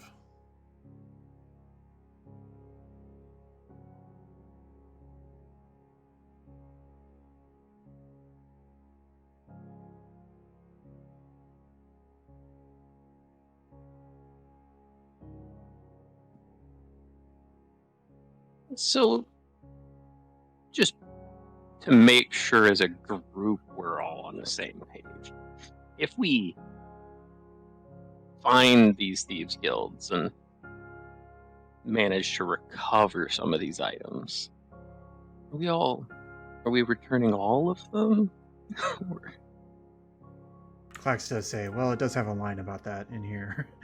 Oh, He points at the bottom and says, you are not to profit or take payment from either guild in the form of coin or by keeping stolen wares that you happen to retrieve. I mean, if we retrieved stolen wares, they should be given back to their owners. Was there something that you wanted to keep, Flint? I mean, maybe. We don't know what some of these things are or how much coin we might encounter. But they aren't ours. they're not As theirs much- either. As much as I might dislike entrenched forms of power who happen to wear sunbursts on their chests, I am also not pro becoming a thieves guild ourselves. I think perhaps a nice balance can be struck. Clax speaks up and says, well, I introduced myself and they know my name, so I prefer to not do the wrong thing. Also, just a reminder, they do check people on the way out. They All accounted right. for our goods when we came into town. CS Intersect has new armor sets. Hell yeah. We should get receipts. Yes. Yes. They Always. did make a Yes. point of saying that you should do that. We did. I See remember. receipts. Oh, yes. I think you all probably have better relationships at this point with Dantavius than I do. Did somebody want to ask if any travelers have come through here smelling of rose petals?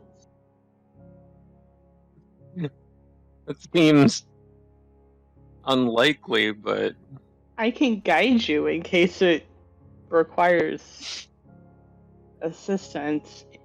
The But answer it's is not no. an awkward question at all. It's not a weird question at all. What are you talking about? I mean, I can ask. I mean, You ask and the answer is no. They're like, oh, it doesn't sound familiar at all. Alice has no shame.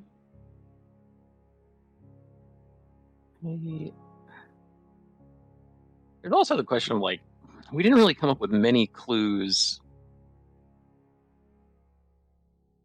about the actual like keg here. Yeah. Look back through my notes. I think we'd seen like a stain on the ground where it had gotten wheeled out of here, but that was about it.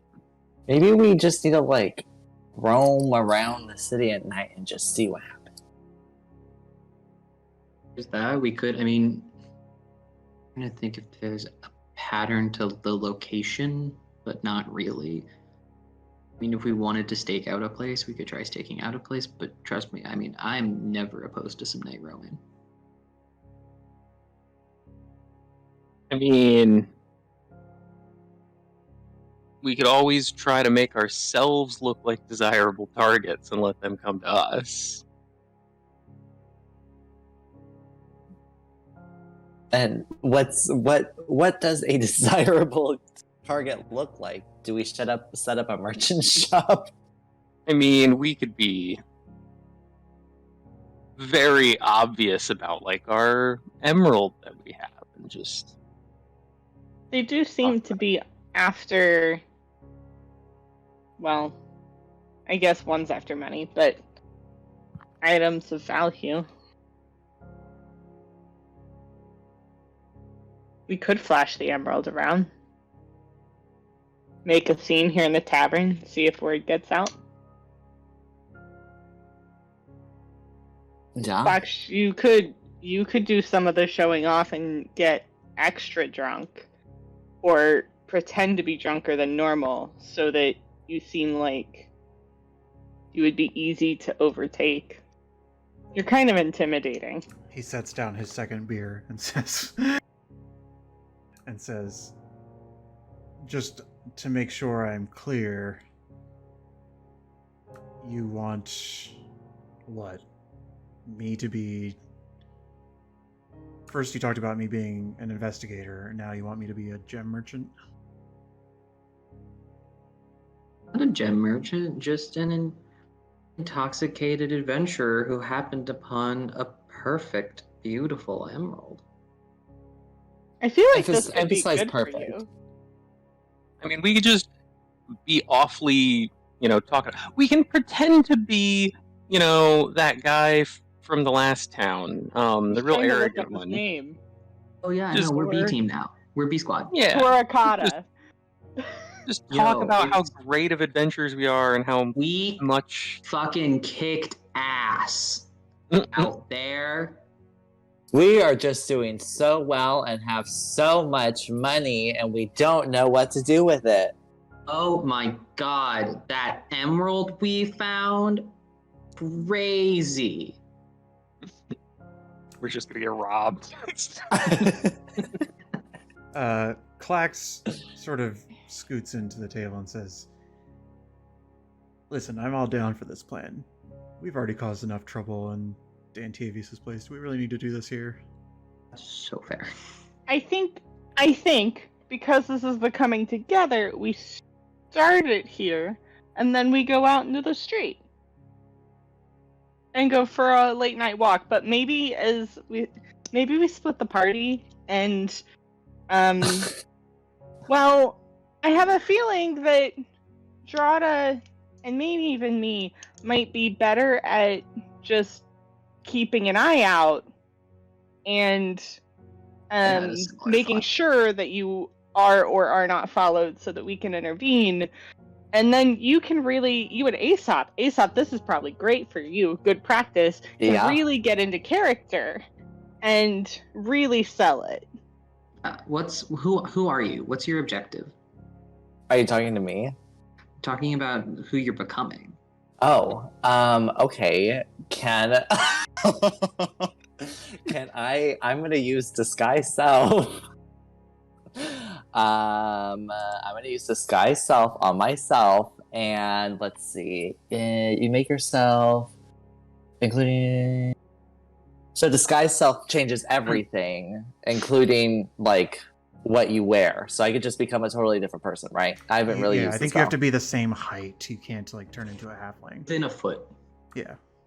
Okay, So, so I'm being just a gonna taller be figure, you can get down to normal medium height, I think. right. I'm just gonna be like.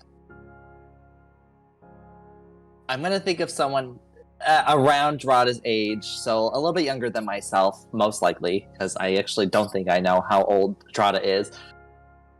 Just like a really like smooth skin, like barely any wrinkles or stress, carefree face, just kind of like flowy brown locks of hair, just basically skipping every step, just like waving like a money bag out and just having the time of my life, just skipping around town, talking about all the adventures I've been on.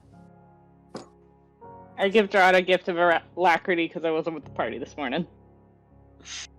I think I cast Hunter's Mark on Aesop, not intending to attack, but for tracking purposes. I'm just Flint- like, you, Flint, do you under come my with breath, me? you just feel like, you absolutely beautiful asshole. Is our intention like to, once we make contact with one of these groups, to try to have a conversation or to fight them?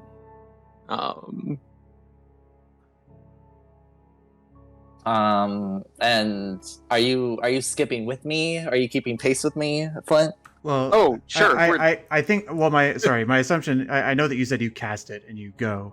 But Right. I think Flint is still trying to figure out the logistics Oh, before okay. you We leave. haven't started yet. Okay.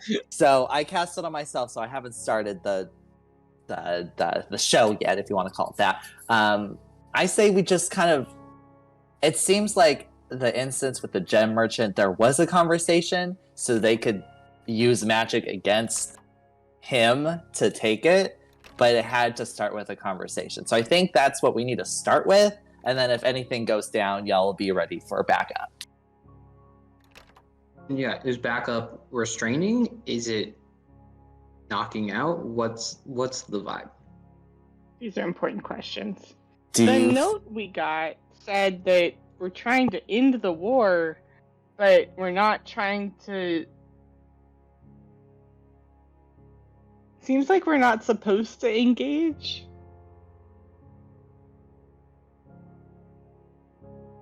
It is the wish of Ventus to end this war without subduing or exterminating either guild. But I don't know how we. How we do that. I had sort of gotten the impression that the main guy from the local Thieves Guild, the site, was the one kind of resistant to the Jade Mask moving in. So if things were going to be violent, it feels like he would be like the one person we'd need to specifically deal with. But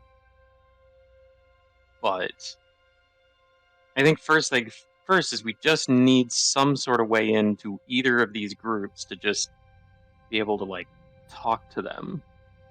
I agree. Find like a hiding spot, hiding post, underground base, something. Yeah. Okay, I'm going to give. Well, I'm going to give all my things to you, Flint, just so they can't steal anything else I don't want them to from my person. I'm going to leave. What should I leave? I don't have much.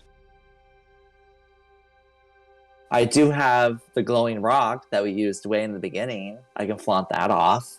I have some really fancy clothes that I could flaunt off as well. I mean, I think spending a little bit of time in the tavern playing up this gem that we have and just how we've had some successes lately. And then, yeah, maybe.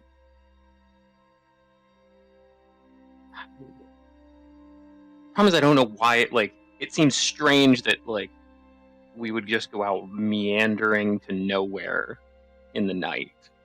I don't know if there's another tavern somewhere nearby that we could say we're heading to or something like that. Maybe we can just say, heading home for the night. Especially if I'm disguised self. Maybe they don't recognize me. I could be someone new or someone who doesn't show their face often around. I don't know.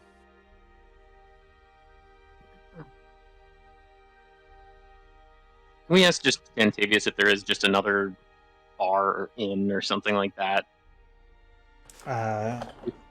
He looks you up and down, unoffended by the notion of you going elsewhere, and says, "Well, the only other place that travelers tend to go to is the Stem, which is a fancy wine bar. Yeah, in the Gold District." Sounds like a good place to make an appearance. I was gonna say, how far from here is that? He'll give you directions that sort of indicate. Sorry, I'm distracted. It's around here. Okay. In the middle. I mean, maybe we play up the gem and who we are, or our successes and whatever else, and then start heading that way. Make it clear we're gonna go stay there for the evening, and maybe they try to confront us on the way there. Maybe they try to sneak in, overnight while we're sleeping or something. I don't think they're going to confront us as a group if we're all together, is the thing. There. I was planning to follow.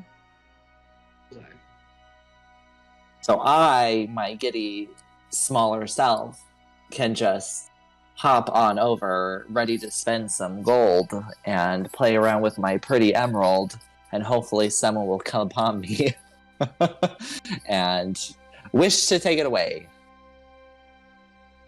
Yeah, I have faith that Drada and probably Mouse can hide whilst we're walking and not be seen. I'm less confident about Clax. But we can give it a shot. See what happens. Maybe we'll look like a challenge.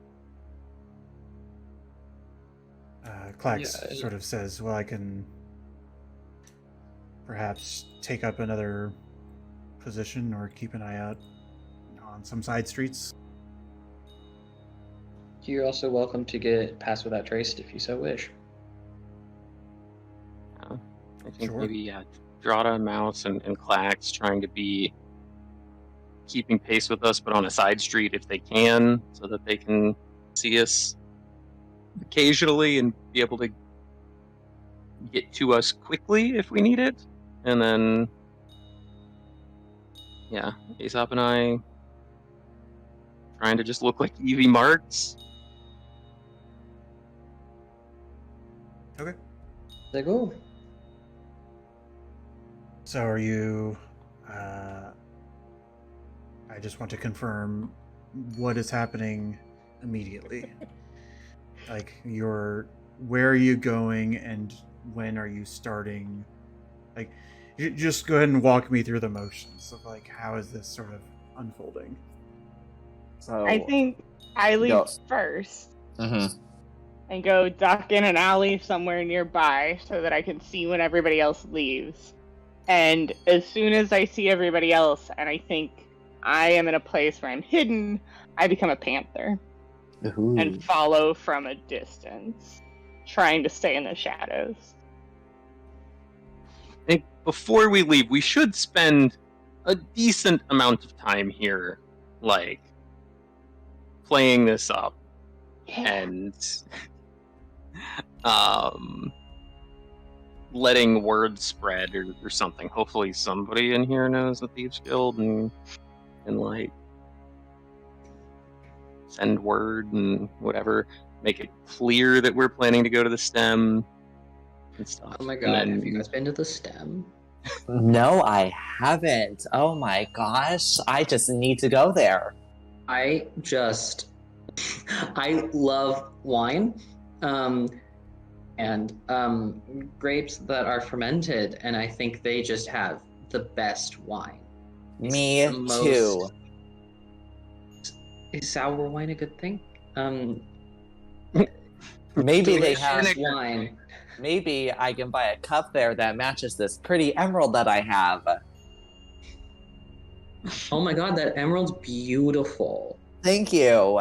I got it from a monster that I slayed in the forest beyond this town. Wait, do you slay monsters? That's so cool. You must be a super cool adventuring party member. Oh yeah, I'm just, every once in a while I just go out and I have a lot of collectibles, a lot of fancy things. I just have I have a really rich and expensive taste, So is this whatever after I see. Is this after the Oh my God. disguise self and walking through the streets? I'm trying to just recall. This is after disguise self, but I don't think Drada has left yet, because I don't think Drada's walking with me. Are you? No, I wouldn't be. My impression was this was This still is at the the rehearsal. tavern. Okay. Yeah. Well, this is at the tavern trying to drum up garner interest. some amount of Yeah. attention and get people in the inn. You know, if there is someone affiliated with the Thieves Guild to notice us and maybe send some word or something that some easy marks are going to be leaving. And Okay. I would like to say I am going to go upstairs to do my disguise self. So as Minotaur Aesop, I'm gonna be like, I'm going to bed, y'all. Ooh, just really tired for the night. You know, did a lot of shopping today, so I will see you guys in the morning. And then come back down as his now new name is Mario. Mario's Mario. obviously holding a green gem. Yes, flaunting off like a waiter holding a plate. And we do John's that just for a bit. Yeah.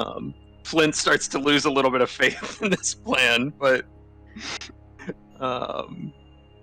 goes with it. Drada seriously ponders going into acting, and then really quickly decides that's not the best choice. So this happens for a while. Who's the next person to leave? Well, you are with. You are going alone out, I think I'm gonna go with Aesop. Mario. Yeah, I'll be like, Mario. Mario. Yes. oh my god, it was so good to catch up with you. It has been Mario? such a long time. I know, it's since, oh my god, was it freshman year reunion? Yeah. Oh my gosh. You have grown so much since I've seen you last. I'm so proud of the journey you've gone on, becoming a wealthy and powerful adventuring party member. Thank I you. need to I really go. appreciate that. Take care of my own business before the night ends. Have a good night. Have a wonderful and safe night. I walk out. Okay, I imagine you all eventually break into the two groups. So if I recall, it is Flint and Mario, and then it is the rest of you all. And you are on your way to the stem. Yes. Okay. So I will say, for the purposes, like, the sky self lasts an hour. It's going to take like 3 hours to get there. So I have the spell slots to keep it up. Okay. What do I? Hold on, let me just read this real quick. It's so verbal and semantic. So Yeah, I mean, it's it's pretty easy to keep up. Okay. You don't have to drop the spell to recast it. So you're Okay. just, perfect. so that'd be 3 level 1 spell slots. And is anybody else? So I think Let me put that in chat. at some point Drada is going to exhaust the Pass Without a Trace. Yeah. So you guys are keeping to side streets, is that correct?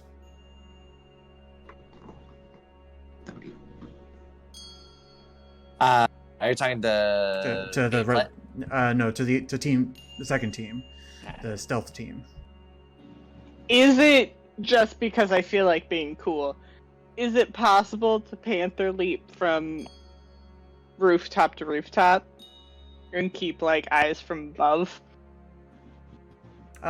You may not enjoy the benefits of the Pass Without a Trace unless Drada came with you. I think, how close are the rooftops from one another? I would say You should stay with Clax. I think I'm okay. And if not, I'm a Panther, I can run away fairly quickly. I mean, honestly, I'm just intrigued because that sounds cool. How far across would rooftops be? Would they be jumpable? Yeah, well, some are further away than others. You think that what is your strength again? So bad. You have 12 strength. So I think rules is written. That means you can jump 12 feet. You think that there are probably a few rooftops you could do that with, but not many. Okay, with that in mind, yeah, I look up longingly at the panther as it starts to climb towards rooftops, and then resign myself to helping keep Clax quiet. Yeah, I don't. Yeah, I think Panthers don't specifically have like a jump ability, and they don't have much higher strength, but they do have a pounce ability. So I would like to believe that they can jump comfortably between rooftops. Sorry, out of game comment. This would have been the perfect opportunity for me to be businessman Tux Minotaur, and I unfortunately did not think of that. You can have done that in your second disguise self. That would break the act. I know. Okay, well, so if those of you, well, if everybody could roll stealth check with your, oh, sorry, not Flint and Mario. Actually, if the two of you could roll a performance check, if that's sort of Oh, yes, your please. motif, and then I will It's have gonna be so good. Clax roll stealth plus 10 for because you're dropping pass without a trace. Performance so passable. Sorry. Performance. There we go. There you go. Not too bad. Okay, Clax did well with the. These are shockingly good rolls. That's some really bad ones for a while. We deserve an upswing.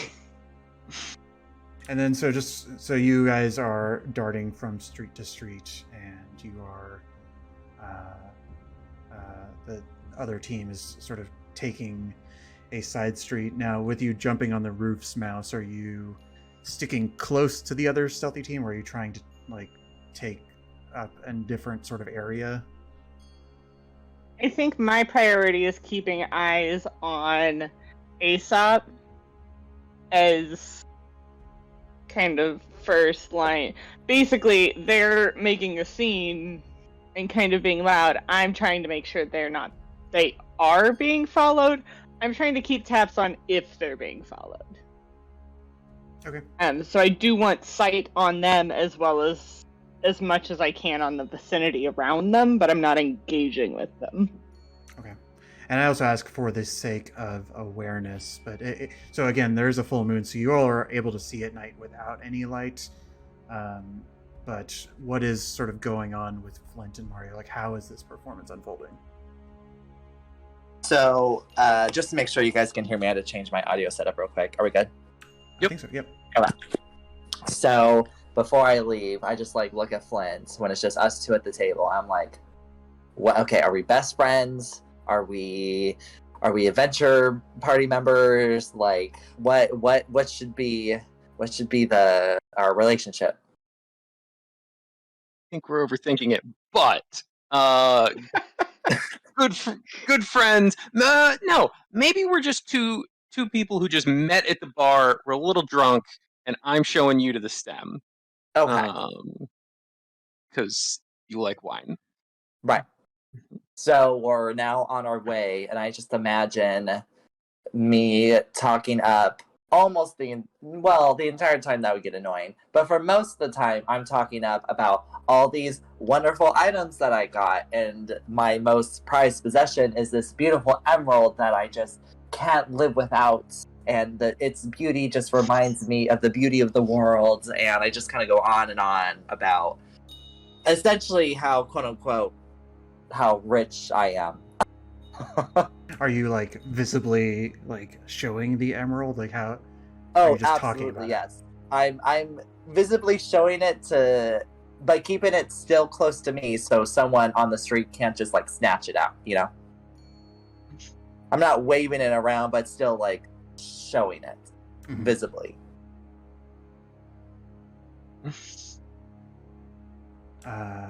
Great. So it is starting to get dark. There is sort of light from within these houses that are sort of cascading onto the streets around you. The team who is sort of in the perimeter, you have, well, Drada, you're sort of leading. You're not. You are on the side streets, and Clax is sort of with you. Are you trying to get ahead of the team, or are you trying to like? It's like when you're going through the grocery store and you're looking for somebody, you can only really catch up with them when they're in this. You see that they're in the same row as you. So like, how are you trying to keep perspective on? Yeah, I think we're always trying to be like one row ahead. So if based on how far we walk, if we notice, oh wow, they haven't arrived yet. That seems suspicious. We can. Okay.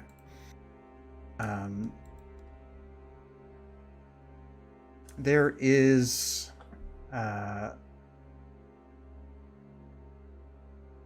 need to think about something for a moment.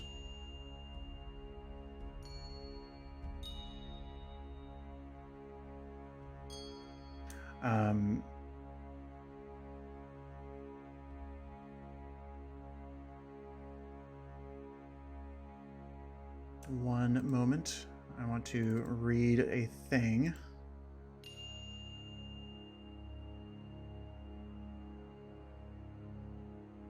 Because reading is hard. Okay. Reading is fundamental. Absolutely. Greetings. What? Oh, that's a lot of dice. Wow. And you're dead. No, you're fine. Wow. Not only is Alright. reading fundamental, it's deadly. Clearly. High risk. The art of reading. There's on a queer tradition involves there's a wave of weariness that washes over both Flint and Aesop. Like a wave of sort of tiredness that you both shake off. But it sort of like shivers down your spine a little bit, not in a frightening way, but just like in a, like you thought you were about to fall asleep there for a moment. How do you respond? Flint's gonna fall over and act asleep. And I'm gonna just like, and in a little bit of a drunken state, I'll be like, hey, are you okay? We need to go get more drinks. You can't end the night like this. I like use the emerald to like try to knock his head a little bit. Like, hey, wake up. Okay, I do want to say, Flint roll performance, and then Aesop roll medicine, because it's These like, are so backwards. well, but it's like, it's a matter of, if you are going to pretend to fall asleep, then how can Aesop know that? Oh, it was a 19, Okay. but it's a 10. Okay. As far as you can tell, so Aesop, before you sort of get into that jovial nature of it, you feel this wave of weariness wash over you, and you see Flint fall face first in front of you. Crap. So, I don't think... Mouse, you see this as well, and in a few minutes, or in a few moments, it may be that Drada and Klax become concerned, but not just yet. I don't think I would retract anything that I've said, but after everything that I said earlier, I would add on, just like leaning in closer. I'm like, hey, is this a bit? Are you actually asleep? Go with Can it. I see the caster? You can roll a perception check. So I hear go with it as she's rolling, and I'm like, well, I'm not going to this freaking bar by myself, and I pick up your body and continue walking forward. So there's a lot happening in the immediate bit. So we're going to bring this to a map. A map? And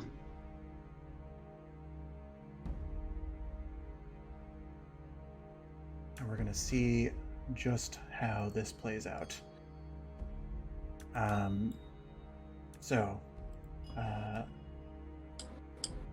Just getting some things situated. So in this moment, some of you may be able to see this, some of you may not, based on your position. This is sort of where Flint has fallen prone. You guys know, and just again, for the people who can't see each other, you guys know that your friends are staying a row ahead of you up here, and there's like a panther that is on this roof. But over here is where sort of this action is unfolding, and I will go ahead and enjoy a roll of initiative, because a lot is going to, it doesn't have to be combat initiative, but a lot is going to be unfolding quickly. Oh, there. remind me how to roll initiative? In the top, there should be a dice icon next to your panther. If the carousel opened, if the carousel did not open, there should be a carousel button on the left side. Oh, let go! Usually my initial rolls are so bad. With the alacrity, Yes. it's another 7. So Yeah, you're already 31. first, but Didn't know who else was rolling. yeah. So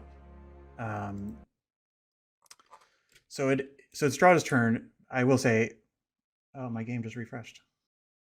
That's annoying. Still good on my end.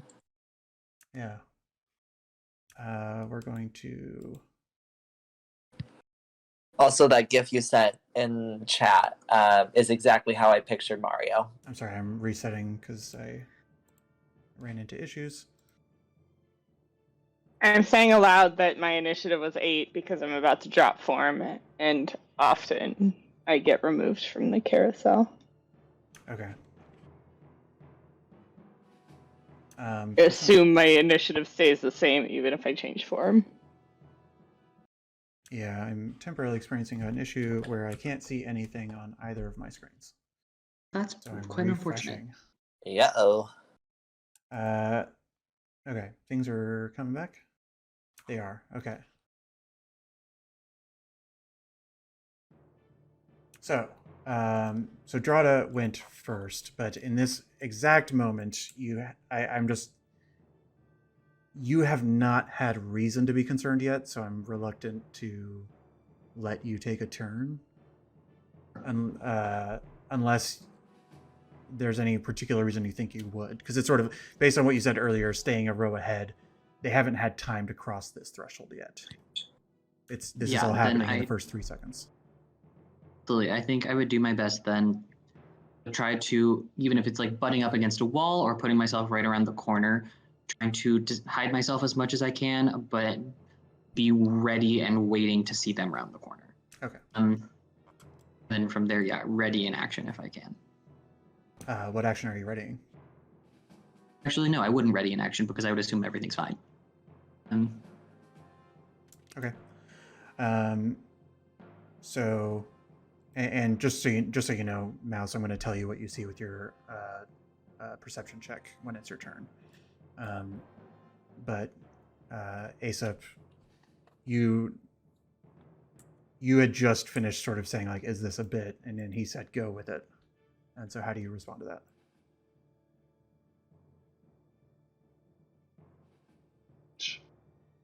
Might be muted. You're muted, yeah. Sorry, thank you. I'm gonna pick you up, Flint, if you'll allow me. Just trying to get you to the bar, man. That's all I want is to drink some more. And I looked, and all I need for a kinetic jaunt is a semantic. So as I'm holding Flint, if I'm able to just kind of quickly do some motions with my hand, I'm gonna cast that on myself. So I'm gonna just, until I hear otherwise, I'm gonna just keep going, which gives me 10 extra feet. So I'm just gonna be moving a little bit quicker. I'm gonna be moving at 50 feet. Let me just verify that. Nope, 40. I'm gonna be moving 40 feet, just continuing down the road. Shit. Where is? So measure distance. So I'm gonna be right there. All right. Get me back to my controller. Well, you can only, if you're holding a person, you can only move half speed. Even for a small creature. Yes, unfortunately. Dang. It's different if you are a mount, but you're not. All right, so I'm going to be moving this spot. And Flint's coming with me, but I don't think I can control him. Yeah, I got you. So I move 20, and I just keep going. Well, actually, I can. That was my movement. I'll use my. grappling to pick him up was an action. Got it. So this is my bonus. Nope, we're good. Okay, we're done. Okay. Clax just seems to be eagerly watching to see if anything happens. Flint. All right, so I know someone attempted to do something to us. I don't know that there's like a subtle way for me to try to use my Eldritch Cannon, but I think I was trying to look up and see if it gave any sort of indication for if there was like semantic components or anything. I don't think there is, but I do think, being asleep. It's exactly. At the very least, you would. I imagine it's more something that you set up, like you physically hit it with a hammer or something, and it comes to life. Like,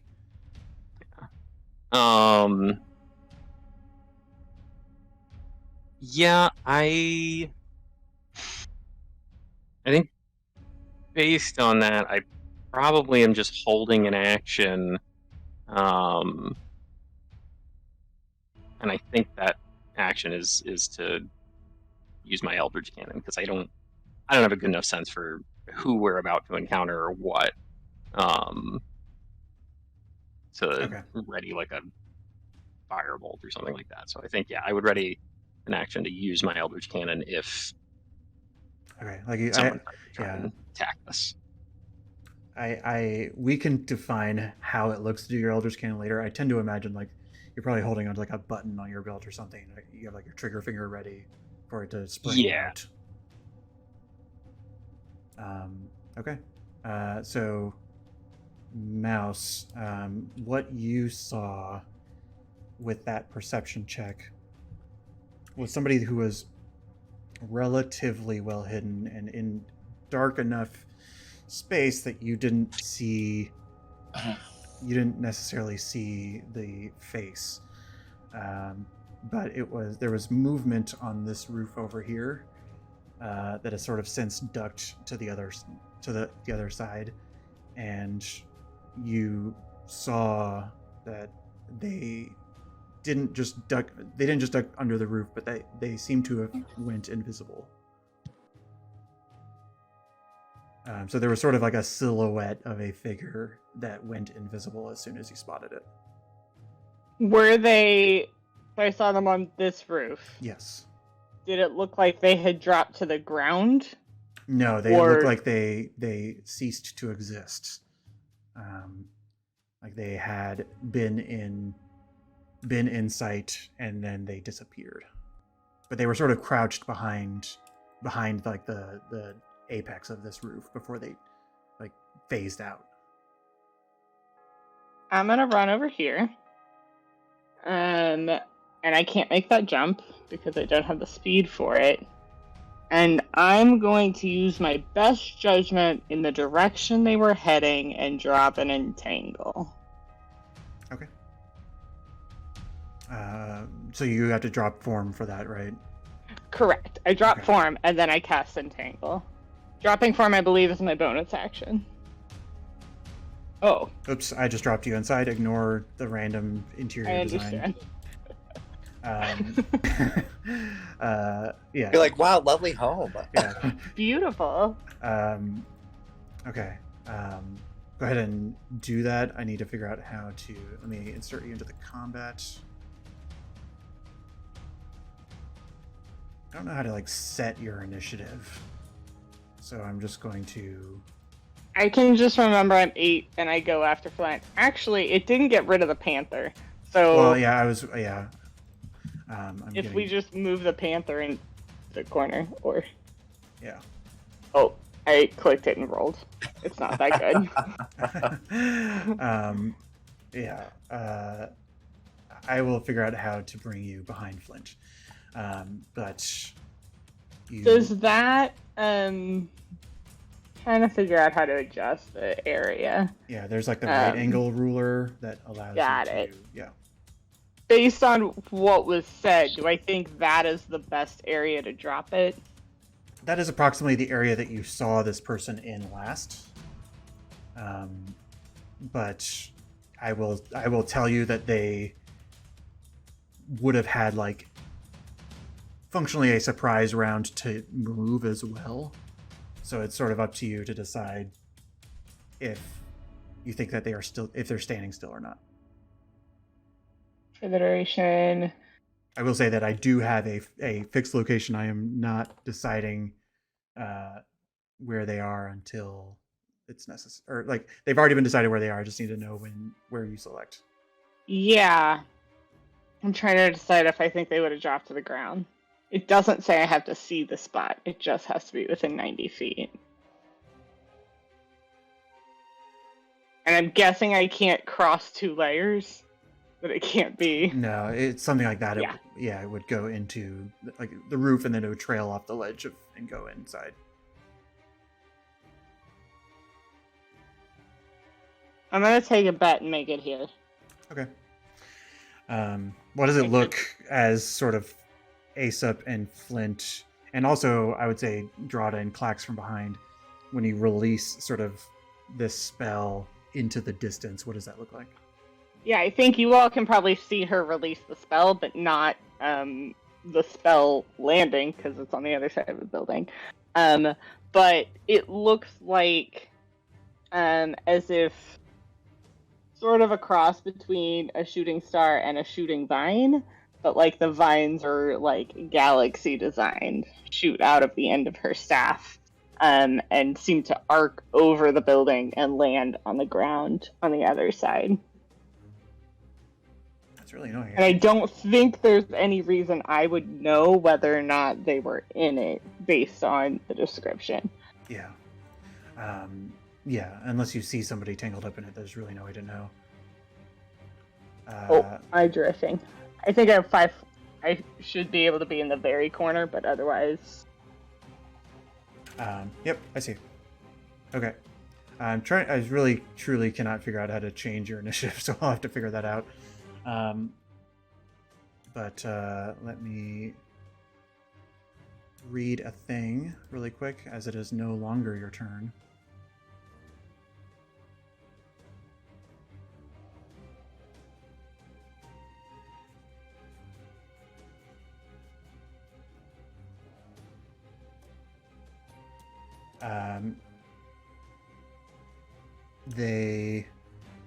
Well, let's see. Can you guys see my? Yeah, you can. That's okay. I need to hide my cursor so you can't see where I'm measuring from.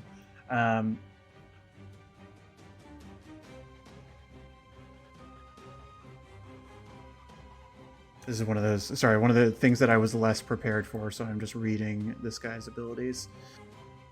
What? You weren't prepared for us to pretend to have expensive things so we could set a trap for one of the Thieves Guild? What? You weren't prepared for Mario? Come on. Yeah. So as you release the spell, you sort of have validation that it doesn't catch, as on the roof you see blinking back into existence a shape with a dark mask and deep green eyes sort of appear. They catch sight of you and then run down and jump off of the roof.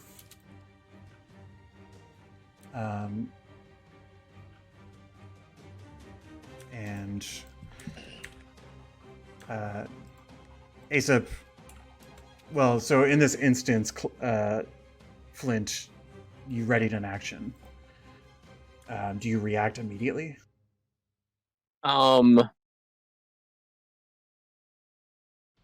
Yeah, I think I would, kind of jump up a little bit out of Aesop's arms, Mario's arms. That's fine. I don't know how much I can actually do because it's just an action and not movement. But yeah, I would sort of unclip the little robot from my belt and throw it on the ground, and I'll just summon the one that can give us temporary hit points. Since I'm still hoping to just have a conversation. Very small or tiny or small? Tiny. Okay.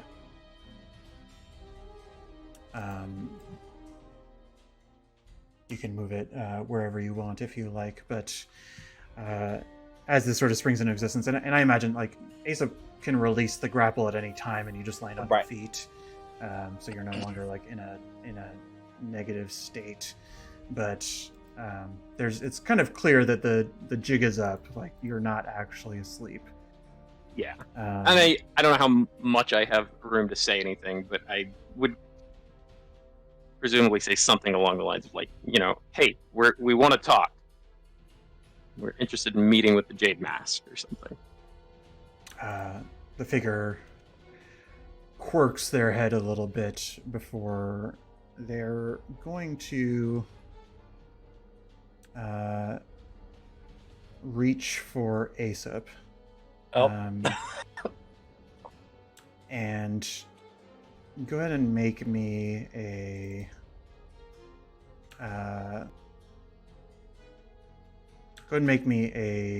acrobatics sorry, this is a more of a this is an acrobatics check. Dang. Okay.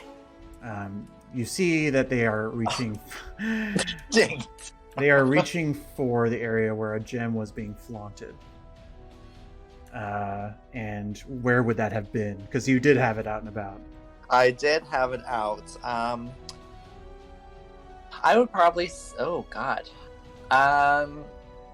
I would have probably, because I knew the gem was going to entice someone to come over, so I probably would have had it in my hand while using my arms to carry Flint.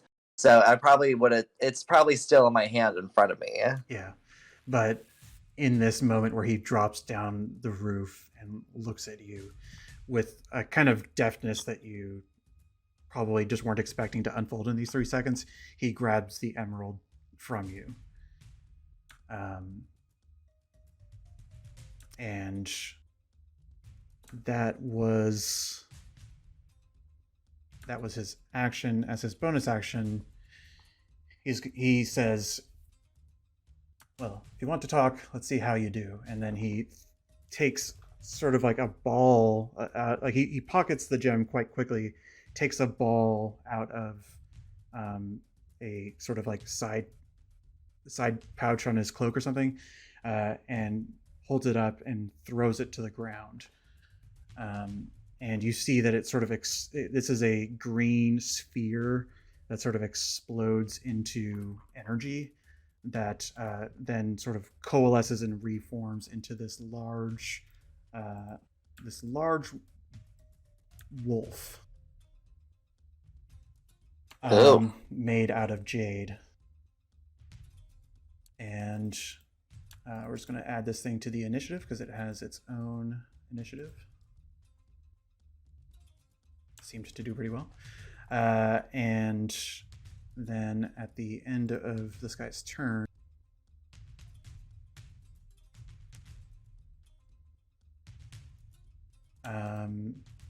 sorry, there's a lot going on.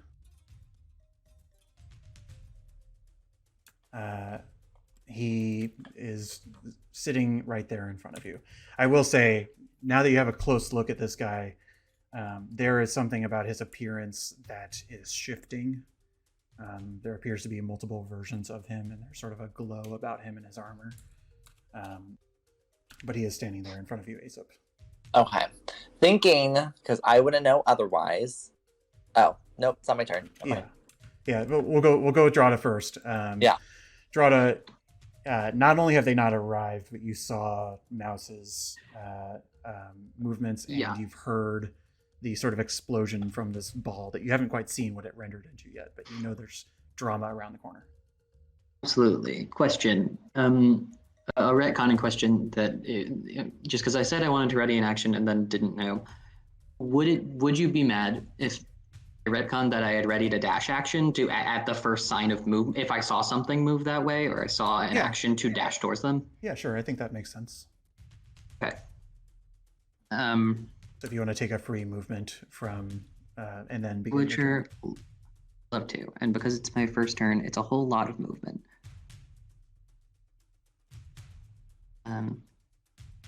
Okay, so technically you saw all this unfold. Yeah. Great. In that case, I'm zooming in. I will now that I have line of sight on this said figure, I would love to try my own entangle. Ooh. See how that goes.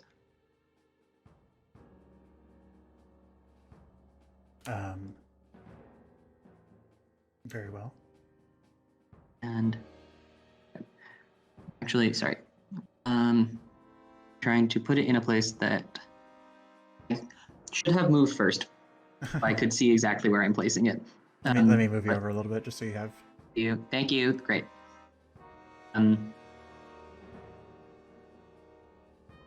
Lovely bit of entanglement. Okay. And you were here, but where would you like to move? I'm happy to make myself a little more visible, but trying to keep distance. For some reason, the tangle thing disappeared. I'm going to redraw it.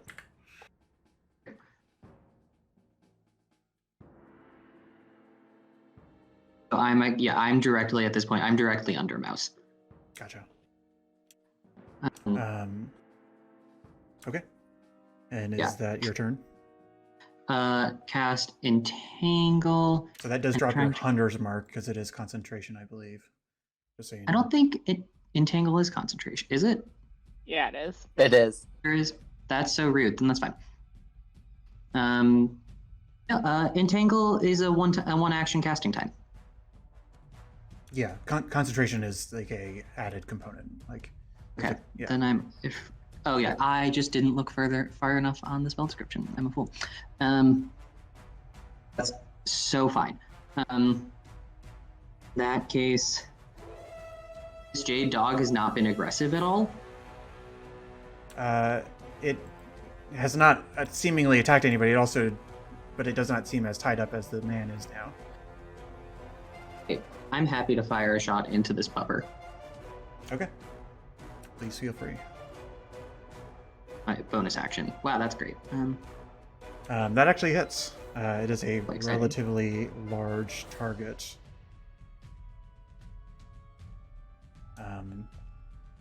Well, sorry.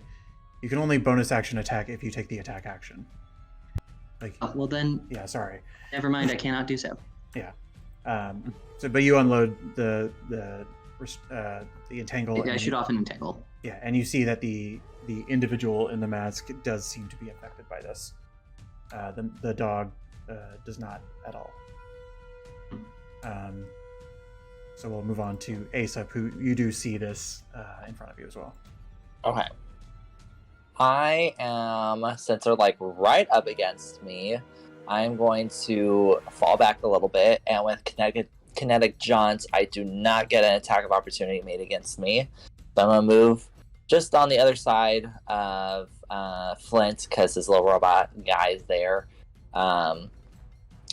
and just so we can make sure we get good hits on everyone involved, I am going to drop my first concentration to cast Fairy Fire, which is also concentration, on this area over here. Dropping all the debuffs on these guys.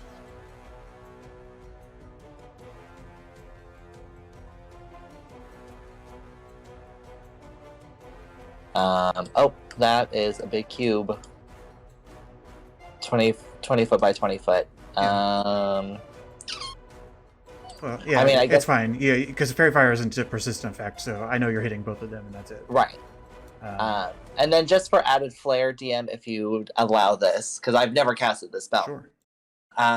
Instead of like globes of like fairy lights, I feel like it's very fitting for Aesop to have kind of like just like glowing letters fall down. So they just kind of have like letters stuck to them that won't like come off. They kind of look like stickers, but just they're glowing letters on their body. Sure. The masked figure seems to also be suffering from this effect. I'm just picking random icons at this point, but the hound seems to be completely unaffected by this at the moment. Dang it! All right. Would you like to move any more? No. In case the dog tries to attack, I don't want to leave Flint by himself, so I'm gonna stay right here. Okay. So the hound. I'm gonna say we're gonna do a random little thing. Flint, I need you to make a wisdom saving throw. Is this considered magic? Yes. It's not a spell, but it's magic. I believe I have advantage because gnome thing. Yeah. Okay. You feel a bright light hit you, but you're able to stave off any negative impacts of it. But outside of that, it actually just still comes up to you and is going to bite you, because that is not its action. All right.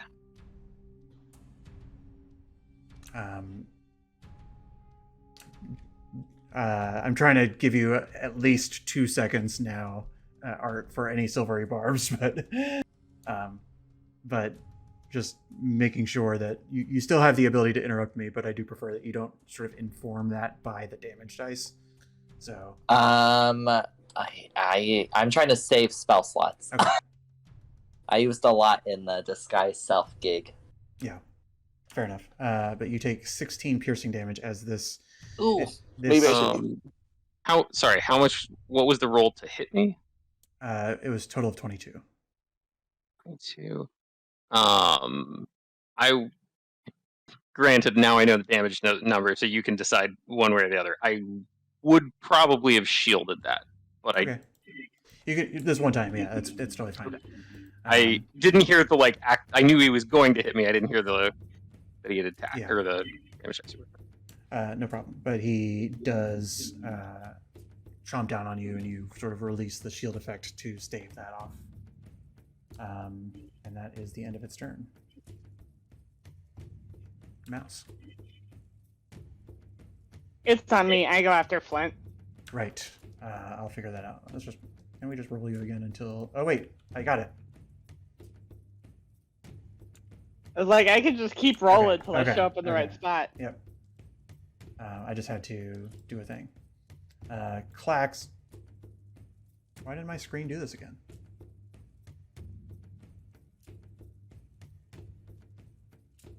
Yeah, something is happening with my game where I'm just losing the screen randomly.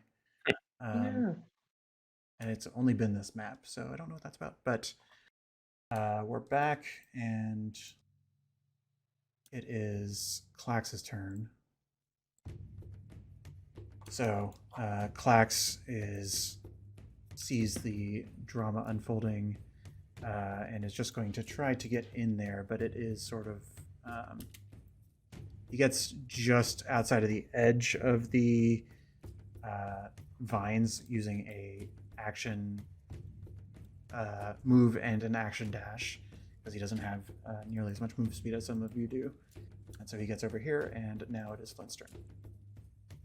I'm gonna start by bonus action using the protector thing, which I think is 10 feet radius, so it's only gonna get Aesop and I, but at least where's the button for this? Okay. 9 temp hit points. Which I'll... You say 9 temporary hit points? Yeah. And then, gosh, this guy got right up in my face, didn't he?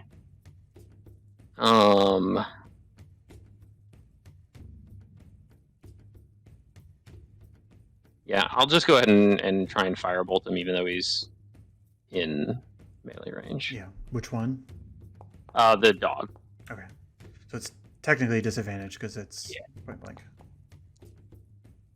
13. 13 does hit. Does not have a large AC.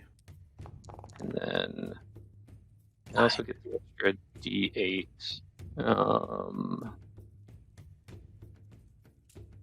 Is it D8? Nice. Okay. 13 damage. You blast a chunk off of it, but it still seems to be quite healthy at the moment. It is not howling in pain or anything. This seems to be a construct of sorts. Are you moving at all, or are you staying put? I think I'm staying put. Okay. I don't want Okay. Mouse, you can go ahead. How does the what I assume is a humanoid seem hurt? He hasn't taken any damage yet, so he's just Got sort of it. tied up at the moment. I'm going to drop Entangle, and instead, almost like we know it's a full moon, but almost like that full moon energy just starts to concentrate like a spotlight. I'm gonna really focus on the moon coming down and just kind of pull all of the extra moonlight into a condensed space. I'm gonna cast Moonbeam.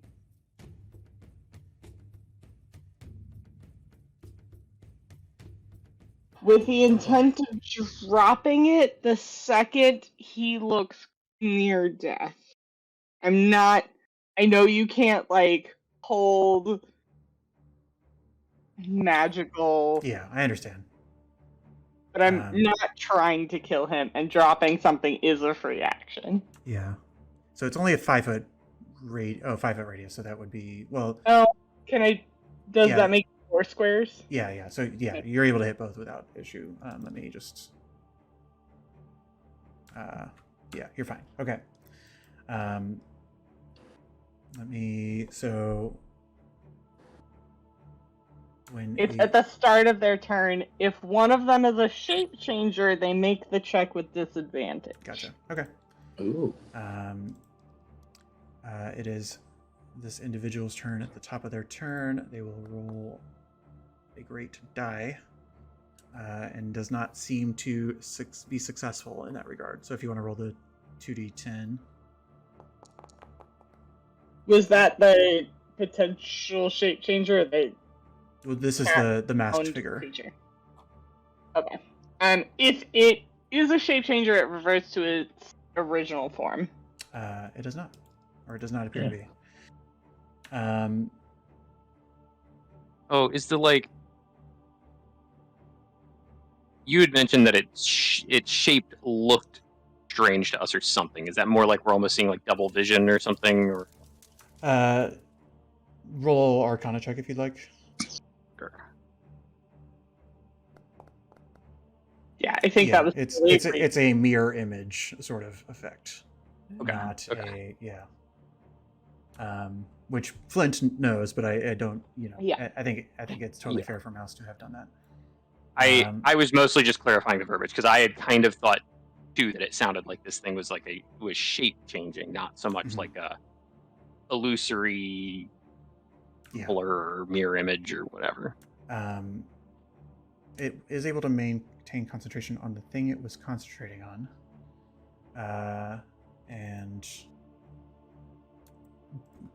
when it's sort of taking this like radiant damage, and it's just like, this is not an easy night, I suppose. And they will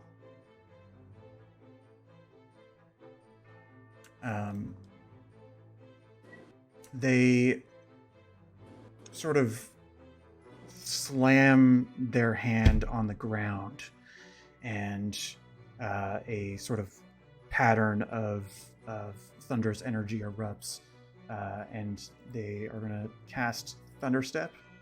Oof. which for both Flint and Aesop, you will have to roll a Constitution saving throw, as will the Hound, who actually makes it at advantage. I forget, because they have advantage on these things. So, Constitution saving throw? Yes. Nice. Hey, not too bad. Okay. Those are some high dice. So you both succeed, but you do suffer 10 thunder damage instead of 20. Oof. And this guy is able to avoid the full damage as well.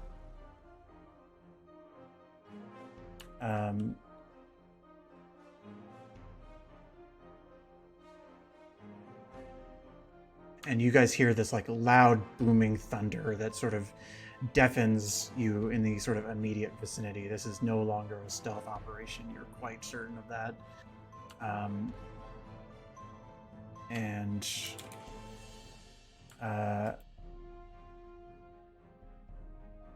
Let's see who. Yeah, Mouse, you are still on the roof, and you see that they do seem to reappear on the roof above everybody else. They're still fairy fired? Yes, they are fairy fired still. They're not entangled anymore though, because they have gotten out of that. Yeah.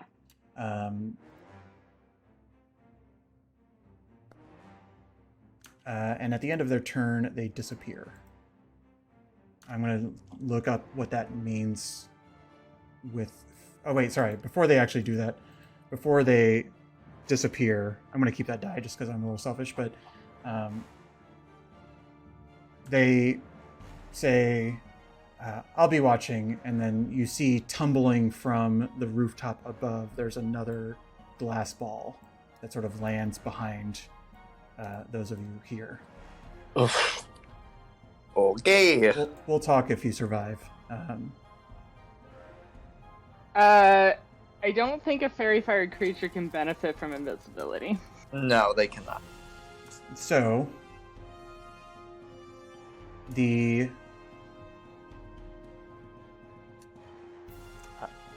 I am going to tell you that for circumstances that I promise to explain after the fact, that you do not see them, nor do you see any fairy fire at all.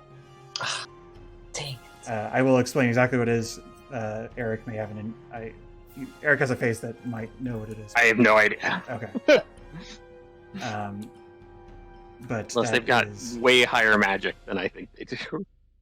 Drada, it's your turn, and you do not see your quarry anymore. You just see another hound appearing.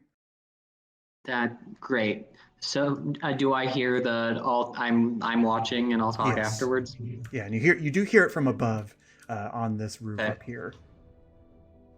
As both their instinctual reaction and also to first to drop and entangle. But first is both their instinctual reaction and genuine response, and also to cast Hunter's Mark. Just go, you absolute fucker. Who are you casting it on then? The nearest pupper. Okay. And I would love to take my 2 shots. Okay. Please feel free. Totally a hit. Also totally a hit. This guy only has 12 armor class. So, Then... I think and then 2 more d6.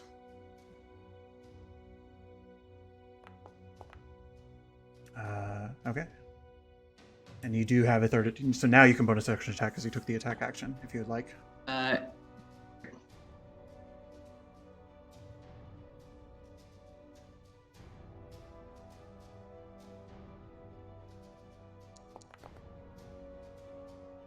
That hits as well. That is significant. And it continues to be significant.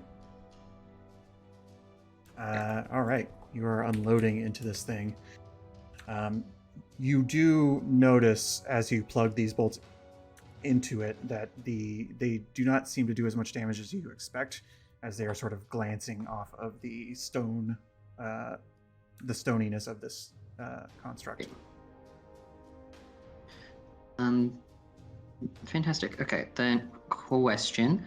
How tall are these here buildings? About 10 feet up. Great. I would love to then use my use movement to climb and join Mouse on this here rooftop to try to get a better view. Okay, I'll move you 10 feet up, and then if you Yep. just subtract 10 feet of your movement as you're sort of scaling the building. That's good. Yeah, then I still have 25 feet. Okay.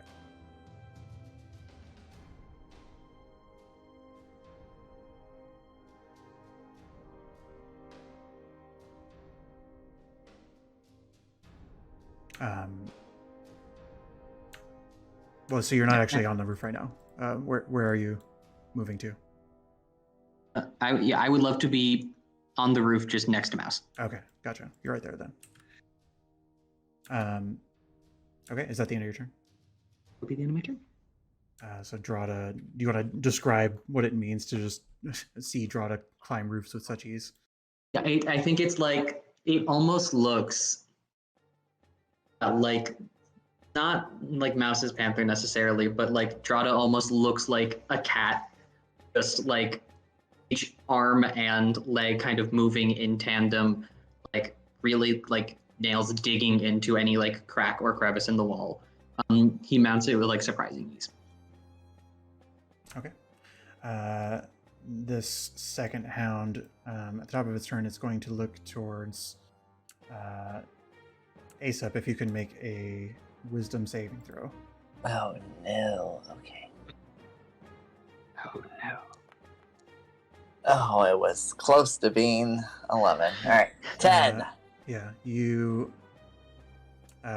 It's okay. So the text says DC 15. The button says DC 12. It's supposed to be DC 12, but unfortunately, you do have disadvantage on attack rolls and can't use reactions until you successfully save this at the end of your turn. Okay. But So it doesn't take an action to save. Correct. Yeah, but it's at the end of your turn. And it's going to come up and chomp on you. Does a 21 hit? Yeah.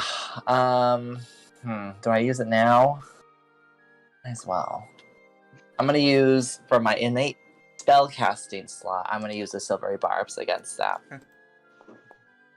Okay, natural 1. Yay! It seems like it's coming in, and I tend to imagine, there's the image of it coming after you, Right. and successfully biting you, but you see that image and you just sort of dodge the side, and it ends up biting the air. Right. That is the end of its turn, and now it's your turn.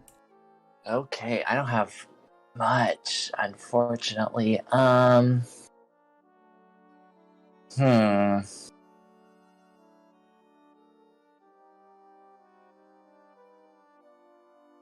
Would you say these creatures are made of inorganic material? As that As is sort far of as up I for know. you. Yeah, that's sort of up for you to decide. These are 6 seconds rounds, so you kind of have to make these decisions for Right. for yourself. I think they would be. And seeing as how he just cast Thunderstep and just created a loud sound, I don't feel as bad as creating another loud sound. So I'm going to cast Shatter. Okay. Yes. I'm going to put it right... Oh no, it's going to affect some of the buildings. Oh no. You know what? I've already said I'm going to do it. So I'm going to place it right there. I think I'm judging these squares as 5 feet, but they're Yeah. not. Well, each square is 5 feet. Yes. Oh, okay. It does, if you go diagonally, it does math for you. So you can end up with like 21 feet. Yeah.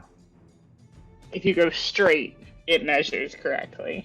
But I guess every diagonal adds 2 to 3. I guess I don't know how I see this. My template being 10 feet. I'll just put it down here. Yeah, well, so sometimes because it attaches to like either the edges of squares or it attaches at a point. So you've selected a point that is between two squares. Right. But it for all intents and purposes, your goal is to hit this one guy. Right? Yes. Okay. I'm not trying to destroy the buildings around me. Minimal property damage. Okay. Right. It has advantage because it is a magical effect. But it does it have But disadvantage? yes, that's right. It does have disadvantage because it is inorganic. Hooray! So I will keep its first roll, which is the 8. So that does All right. It does hit for full damage. Okay, so I'm gonna just roll the damage option. That is 12. Okay. This one seems none too pleased by that.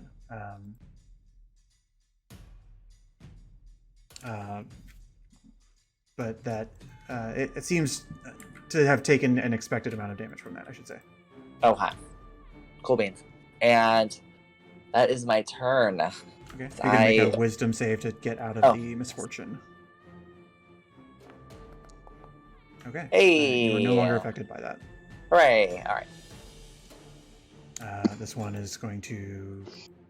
This one is in the moonbeam, so it needs to Make a save. trying to scroll up for that and failing. It's a 15 Constitution. Okay, I'm just going to do it the old-fashioned way. It does have advantage because it's a magical effect, but it rolls poorly. It was 9 before. Did you want me to re-roll the damage? Yes, I think we should roll every time when possible. 11. Okay. It seems quite hurt by that. And it's just going to keep chomping at Flint, though, because it seems... Oh, wait, and I need to see if it gets its misfortune back. It does not. So it's going to chomp at Flint.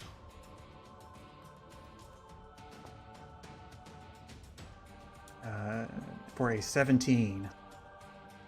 Does not hit. Does not hit, yep. And that's all it can do. Klax is going to come up here and just sort of like runs up and says, I guess we're doing this, and is going to take a few swings at it. That's going to hit with ease. This one does not seem like it's going to hit. And he deals 8 damage. Does your Artificer Infusion say that it helps to overcome damage immunity? I would assume so, because it's functionally a +1 weapon. It's a +1 weapon, so yeah, if they have like resistance to non-magical bludgeoning, slashing, piercing, then yeah. So it's Klax effectively a +1 weapon. Yeah, Klax cleaves off an entire part of stone off of this creature without much issue. But he's just gonna... I guess he does have... I don't want to get too intense with playing... Okay, he would have used precision and would have hit this one as well for some additional damage. But it is now Flint's turn. The one who seems to be biting at you seems to actually be hurting a lot, especially after Flax hit it. We'll go ahead and start by bonus actioning with the Eldritch Cannon. Big 11 temp hit points. I don't think Klax is in range, though. No, It's I 10 don't think foot. So I get 11 of that. No, your maximum it doesn't stack, so it will increase to 11. Okay. And then how big are these creatures? They're considered large creatures, like Okay. large. Yeah, I don't think I would have any way of determining whether or not Flint thinks these are 500 pounds or more. They probably are. like, yeah, the large is like a grizzly bear, and grizzly bears are like 1,000 pounds or so. So I will not try to levitate it.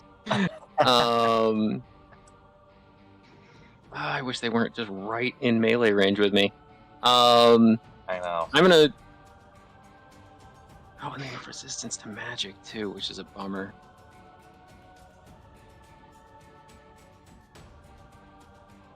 Yeah, I'm gonna just turn and try to Thunder Wave the one. No, I'm gonna shoot. Sorry. No, I'll just Thunder Wave the one behind me. And try and get it away from me. Sure.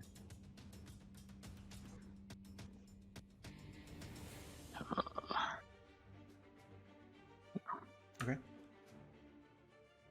I think you can technically place that without hitting the building, so I'm just going to move that for you. Yeah, I was trying, and Yeah, not you're sure why fine. it didn't. But... Okay. It has advantage against these things, but these things are not rolling well, so it does seem to suffer the full effect.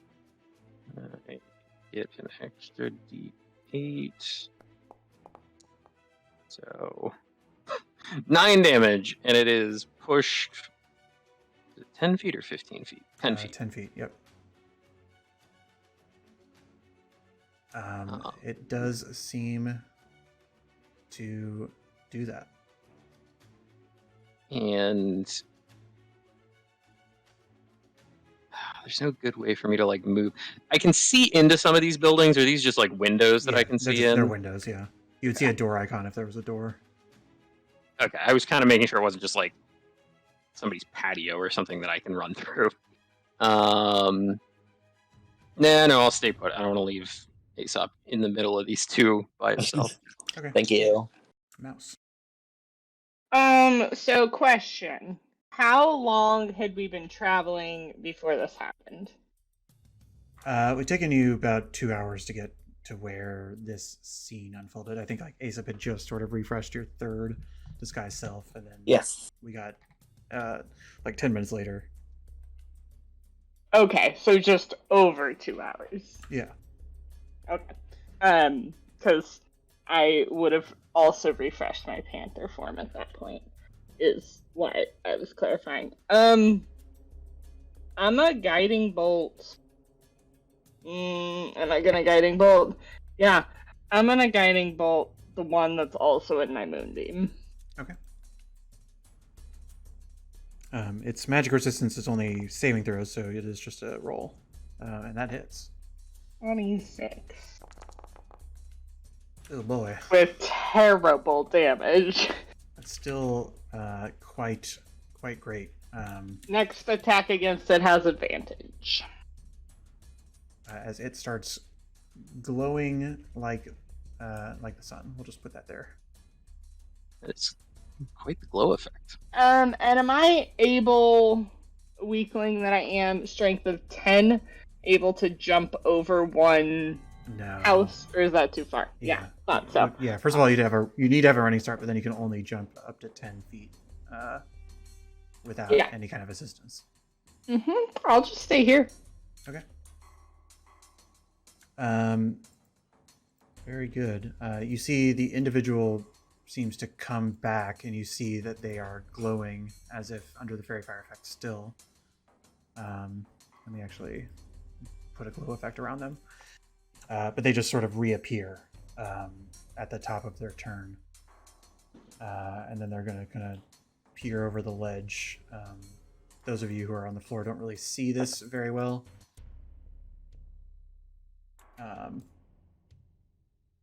But they...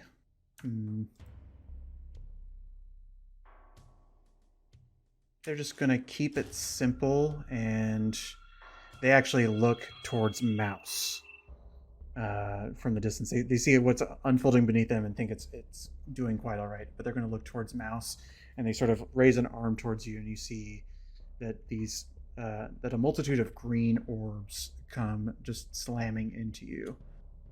as it's going to cast a 2nd level magic missile. Oh no. Oh, why did it not roll them all? That's sad. So it's a total of 4 because you end up casting it by 1 level. So we'll keep that one and roll 3 more.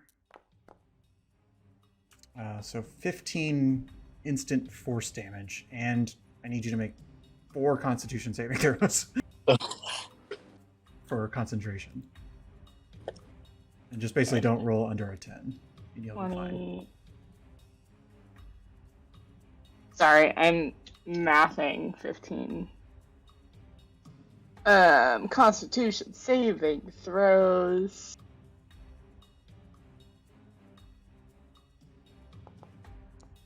Okay, well, Nope. you lose concentration, which was just on the moonbeam. Yeah.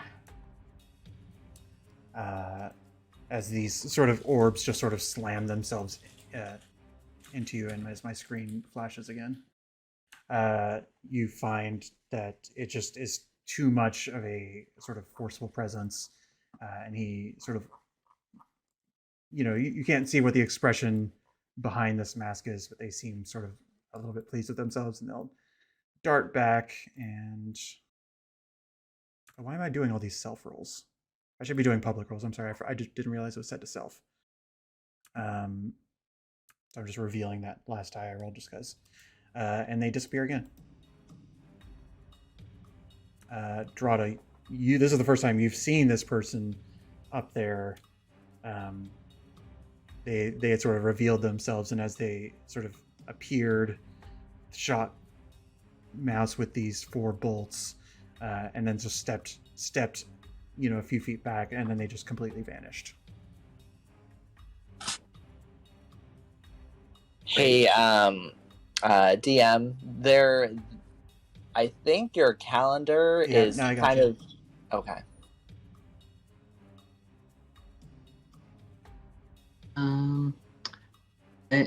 I think,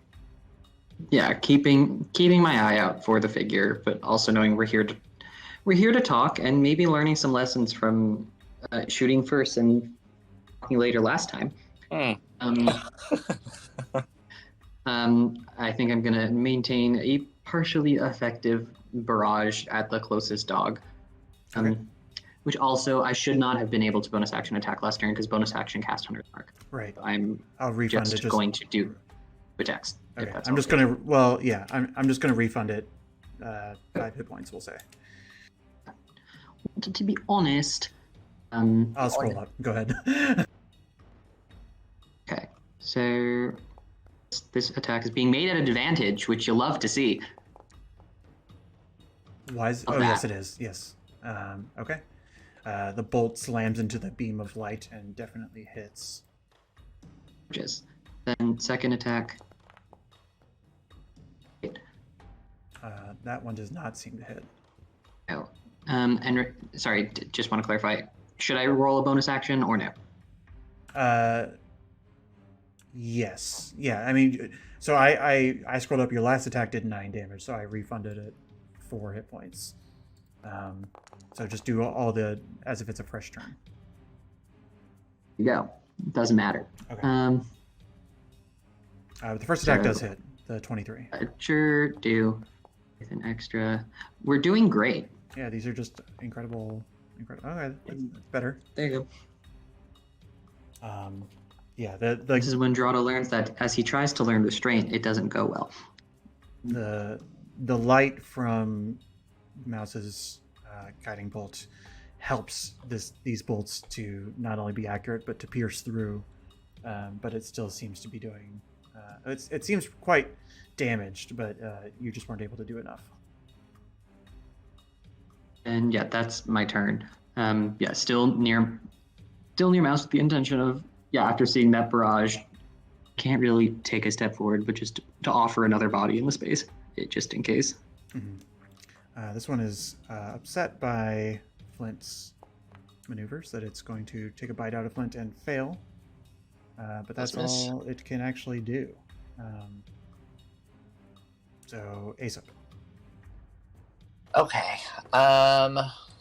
The one in front of me is the one that's most damaged, right? The one below your icon is very damaged. Yes. Okay. I am going to see. I have a lot of spells left. I'm going to. I don't know what to do. You know, I'm gonna Sacred Flame the one below my icon. Okay. DC 50. It has No, advantage. We're just dang gonna it. keep that first roll. Okay. So I can't move, nor can I really do anything else. I will give inspiration. Who's next in line? I'll give inspiration to.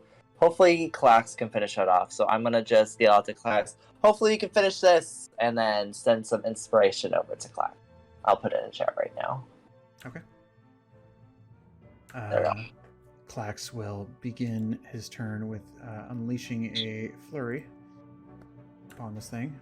I don't think it's well- Clax's turn. Oh, just kidding. It is not Clax's turn. So Let's save that roll. Yeah, I'll save the roll. I'll save the roll just out of honesty. But these things seem, at the moment, laser focused on Flint. No, this one would turn around and attack Clax. But let's see if it gets its misfortune back first. It does not, but it's going to attack Clax, who had sliced into it just moments before. And a 21 will hit Clax for a juicy 12 damage, as Clax gets just like a chunk bitten out of him. But then on Clax's turn, turns around and slashes into it with the prior roll for 9 damage. Again, the magic seems to be carving through this just fine, and he's going to take a second attack and hit that one as well. And as this creature gets hit, it erupts into shards of jade shrapnel. If everybody next to it could roll a dexterity save. Cool.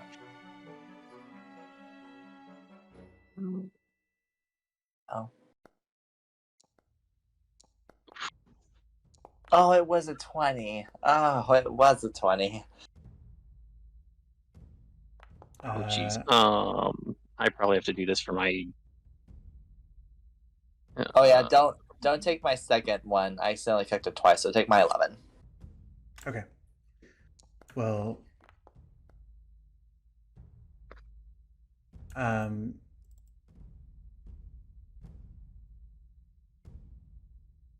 yes. So there are weird peculiarities with your cannon. Like, it's technically an object; it's not actually even a creature, but this would have damaged it. So I think it's fair to have rolled that. But so those of you who failed, which is everybody except for Clax, will take 11 piercing damage, and Clax will take 5 as this creature just sort of explodes around all of you. I'm trying to figure out how many hit points my elf cannon has. It has 25. Is it 20? Okay. Yeah. That's pretty good. 18, 5 times. Okay. And Clax, from this position, doesn't really know where to stand, but he just sort of is standing ready to interact with as he needs to.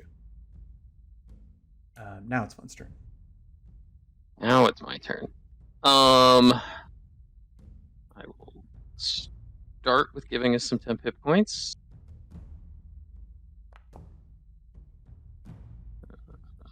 Big 8.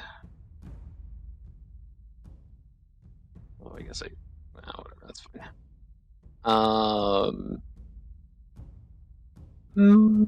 Might have gotten to Clax at this point, but I'm not sure. Yeah, Clax stepped within range. Yeah, Clax would have stepped within range. And then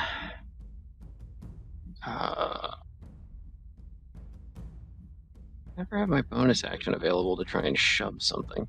Yeah,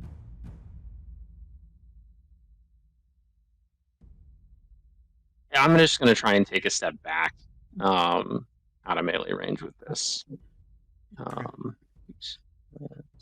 It will bite you on your way back. What I figured. But it fails miserably. Oh, nice. And this one's still looking pretty healthy, right? Yeah, relatively healthy. All right, and I'm going to Scorching Ray. Okay. You just want to roll 2 more d20s, and we'll say they're +7 each. Yeah, I was just trying to think through what the easy way to do that would was without it like burning. Okay, so 2 hits, which is a total of 4d6 fire damage. 46. Oh, if you ever need to quickly roll dice, in the bottom right corner, there's like dice icons, and they just add them to chat. And I'm adding. I think I just would add 1d8 1d8, to the. yeah. Okay. So 15 damage. Um, And I'll move my cannon back as well since it's out of reaction. Okay. But that's my turn. Okay. Mouse. Yeah, so I'm going to bonus action Misty Step because Okay. I can, Very good. and then continue running to the other side of the like gable. Okay. Is this dude just hiding behind the gable? You do not see them at all. Okay. Nor do you see the light from your fairy fire. Oh, I lose sight on everybody else if I'm on this side, don't I? I would probably not go quite as far so that I could just straddle the top and see everybody else. Oh, I can't just straddle the top. Yeah. The The roof. Surprisingly, this foundry does seem to like assume angles in an interesting way. Can I, in theory, be straddling the top of the Yes, roof? that's fine. Okay. So that was a Misty Step is a leveled spell, so I can't do another one of those. So I will just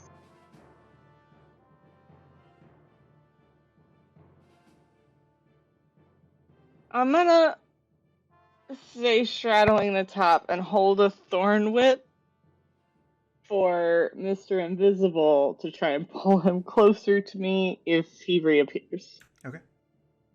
At the top of his turn, he does. What is the range of it, though? 30 feet? That is within range. Hey. Is that that's an It's an attack roll. So I'm going to take that dice and then I'm going to read off whatever mirror image is because it is yes. So mirror image is one of those tricky things. Don't I have a percentage chance to hit him? You have to roll a 6 or higher. So if you have 3 duplicates, you have to roll a 6 or higher to change the attack's target to a duplicate.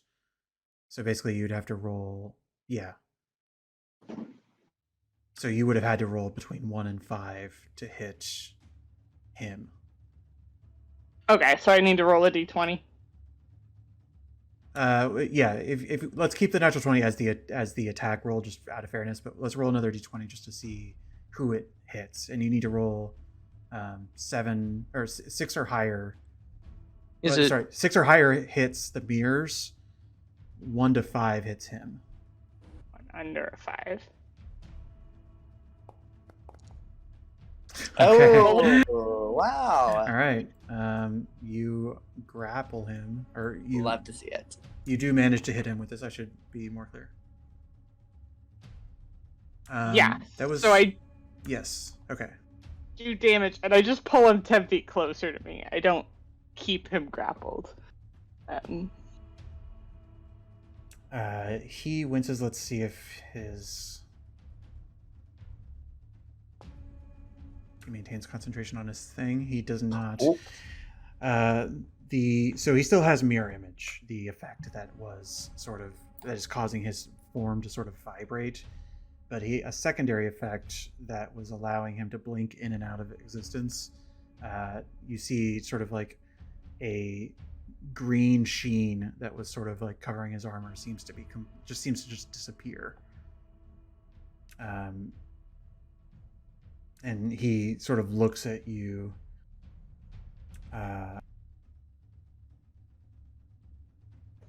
We just want to talk. Nobody needs to go unconscious. And I smile, knowing I just did 15 points of damage. Great round. Wow.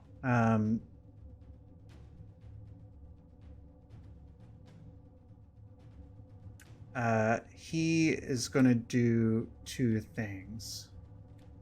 One, you see him, you hear some kind of muttering beneath the mask, and you see that green sheen appear once again on his armor as he brings back the spell that you had disrupted. But before he disappears, he kind of steps over to the corner of the ledge and pulls out the emerald that he's still holding, but he's also sort of has like a clawed grip around 3 more of the jade balls and says, "Fine, we can talk, but rest assured, I'll be fine if anything goes awry." He's like, it's the sort of the threat of like, I'm holding a grenade right now. Right.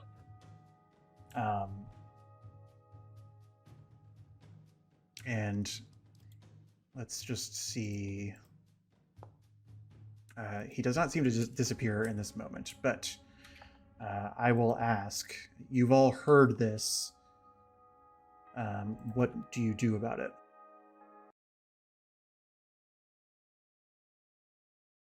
Are we going in our turns? Yes. I was gonna say, does the dog appear to stop attacking? Yeah, I mean, the dog seems... I mean, it is not the dog's turn yet, but it does seem like it's obeying its master. I think Drada like gets out of like the crossbowing stance and like sits on the side of the roof. It's just like, ah, if that works just fine for me. This dog, it readies functionally a biting action, but for the sake of expediency, is everybody slowing down? Yeah. Okay.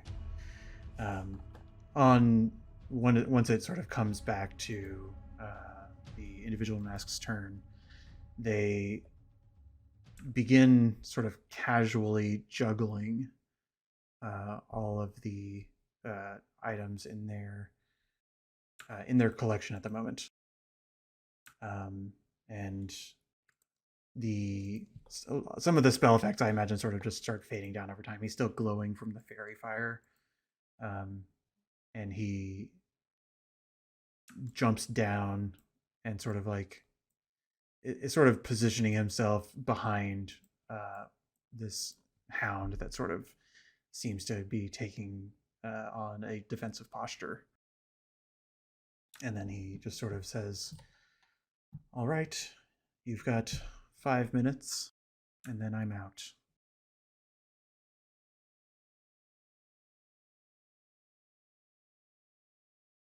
Oh, geez. We're just trying to, get in touch with the Jade Mask and have some discussions about how things are going here in Mistral. Well, you're speaking to the Jade Mask, and things are going quite well for me, despite this minor interruption. I mean, you're not the only member of Jade Mask. I am the Jade Mask as far as Mistral is concerned. What is your goal in Mistral? They sort of tilt their head at you and say, 5 minutes of my time does not mean 5 minutes of open questions. What is it that you want to talk about? We have interest in getting one of our own items back and potentially trying to help Mistral get back to a state of normalcy. Perhaps that means helping you all and convincing whatever the other group's name is. The Slight. The Slight. The Slight to move over. But We'd rather make friends than enemies any day. yeah. We're not affiliated with anyone. We're just trying to essentially get our stuff back and try to help out this town as we leave. Real in and out situation.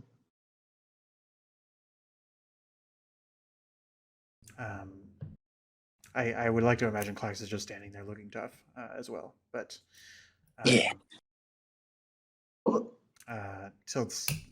they tilt their head at you and say, well, stolen goods can be returned. The Slight, as you seem to know more than I would expect you to know, have not been forthcoming about our demands. So, should you be able to convince them, then be my guest. What are Be your a little. Sorry, what did you say, Eric? What are your demands? They are to surrender themselves and their property and their vaults and all of their belongings to the Jade Mask, wherein they will be initiated into our order and taught how to actually be thieves instead of the petty crime that they pull up in the Silver District.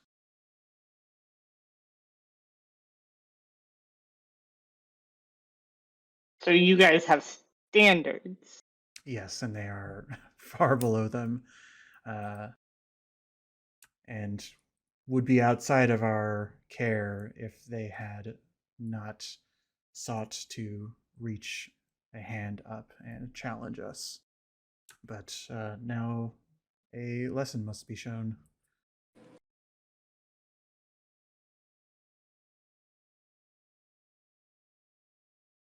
Has it not been shown enough already? I mean, not to say that from an outside perspective, you're clowning on their asses, but like, you are. The lesson isn't strictly to them, it is to anybody else who seeks to challenge the Jade Mask in the future. You either do not challenge us, or you, well,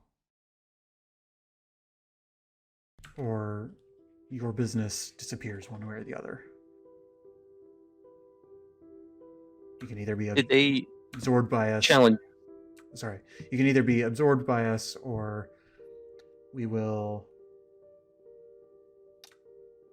create enough of a scene that even your petty thievery will not go unnoticed by the locals. Did they challenge you to start all this, or did you guys move into town and they're just not backing down? They are proud, and when their agent failed in the mission that they had been sent on to prove their worth, they were supposed to surrender, but they didn't. And so I've continued the work until they do. And he sort of like in this moment, like you're just reminded of the sort of emerald that he's sort of juggling in this moment.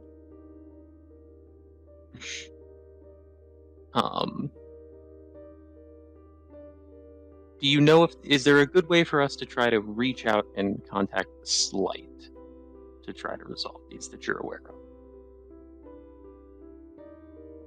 of? Well, you may choose to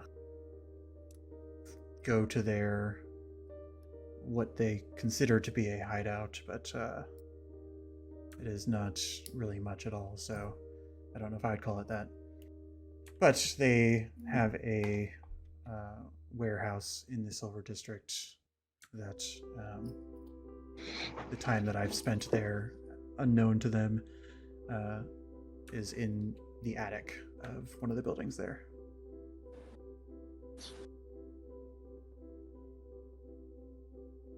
Should you wish to pay them a visit, that is your choice. And if we wanted to contact you, is there perhaps a simpler way than this charade? Why would you want to contact me? To let you know we resolved this and perhaps discuss getting our property back. Well, they will need to go through their channels. They know how to reach us, as they are the ones who issued the challenge. So, should they wish to surrender, they may do so directly. I don't think we have any more business, but if everything goes according to plan, what is it that you are missing? A 300 gold diamond? It's a cask, and maybe a 300 gold diamond too. Oh, right, the I mean, cask. an I emerald forgot now. the cask. The emerald's payment for my property that you've destroyed, but the cask can be returned to you. The diamond was not yours. It was going to be. This is true. Well, if we're playing that game, then the cask was going to be mine before I took it as well.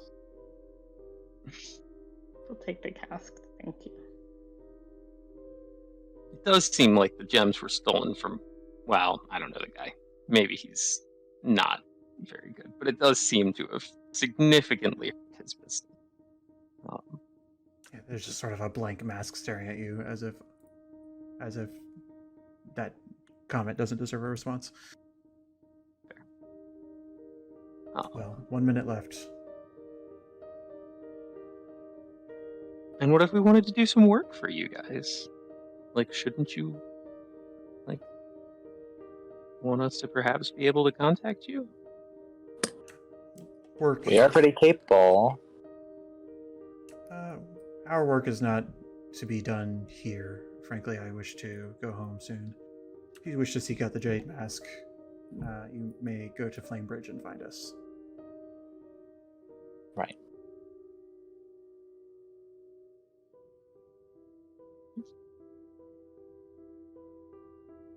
Right.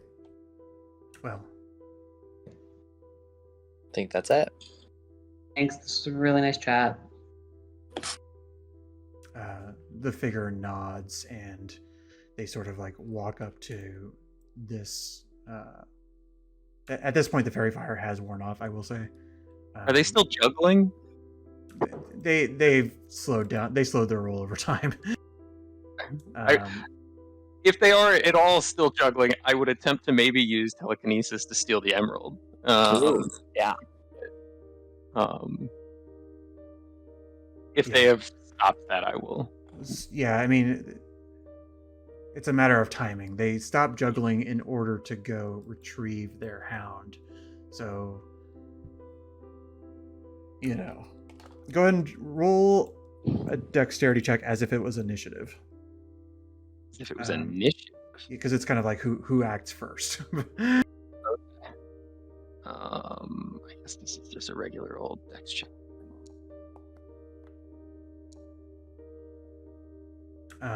Okay. So there's a lull in the conversation where it's like, well, our business is over. And right. You see that the juggling is about to end as he's looking to pack up and leave. Yeah, I'll try and telekinesis, sleight of hand, whatever it is, to grab it. Almost as like if he starts to act negatively, I might, if he tries to attack, might give it back, but almost just to prove some level of confidence. More than anything, but is that how does I want to read? I think you can. Do you just do it? Um,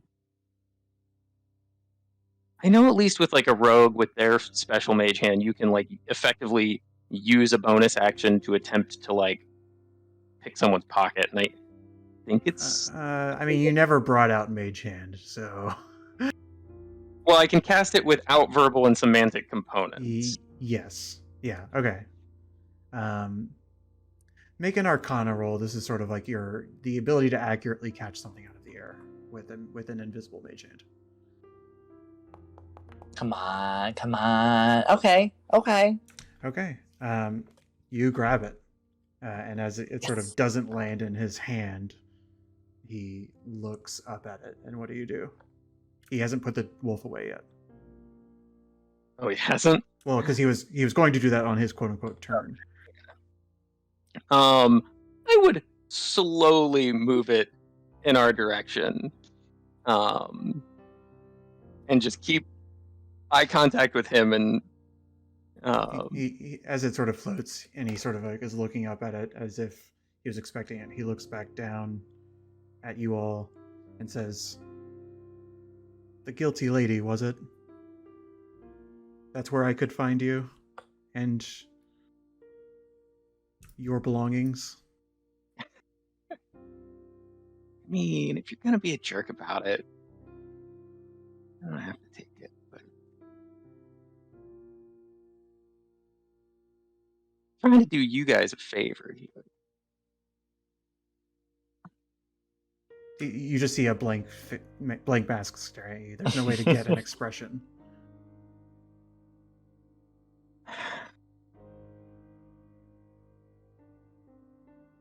Yes, I think you can find us at the Guilty Lady if you need us.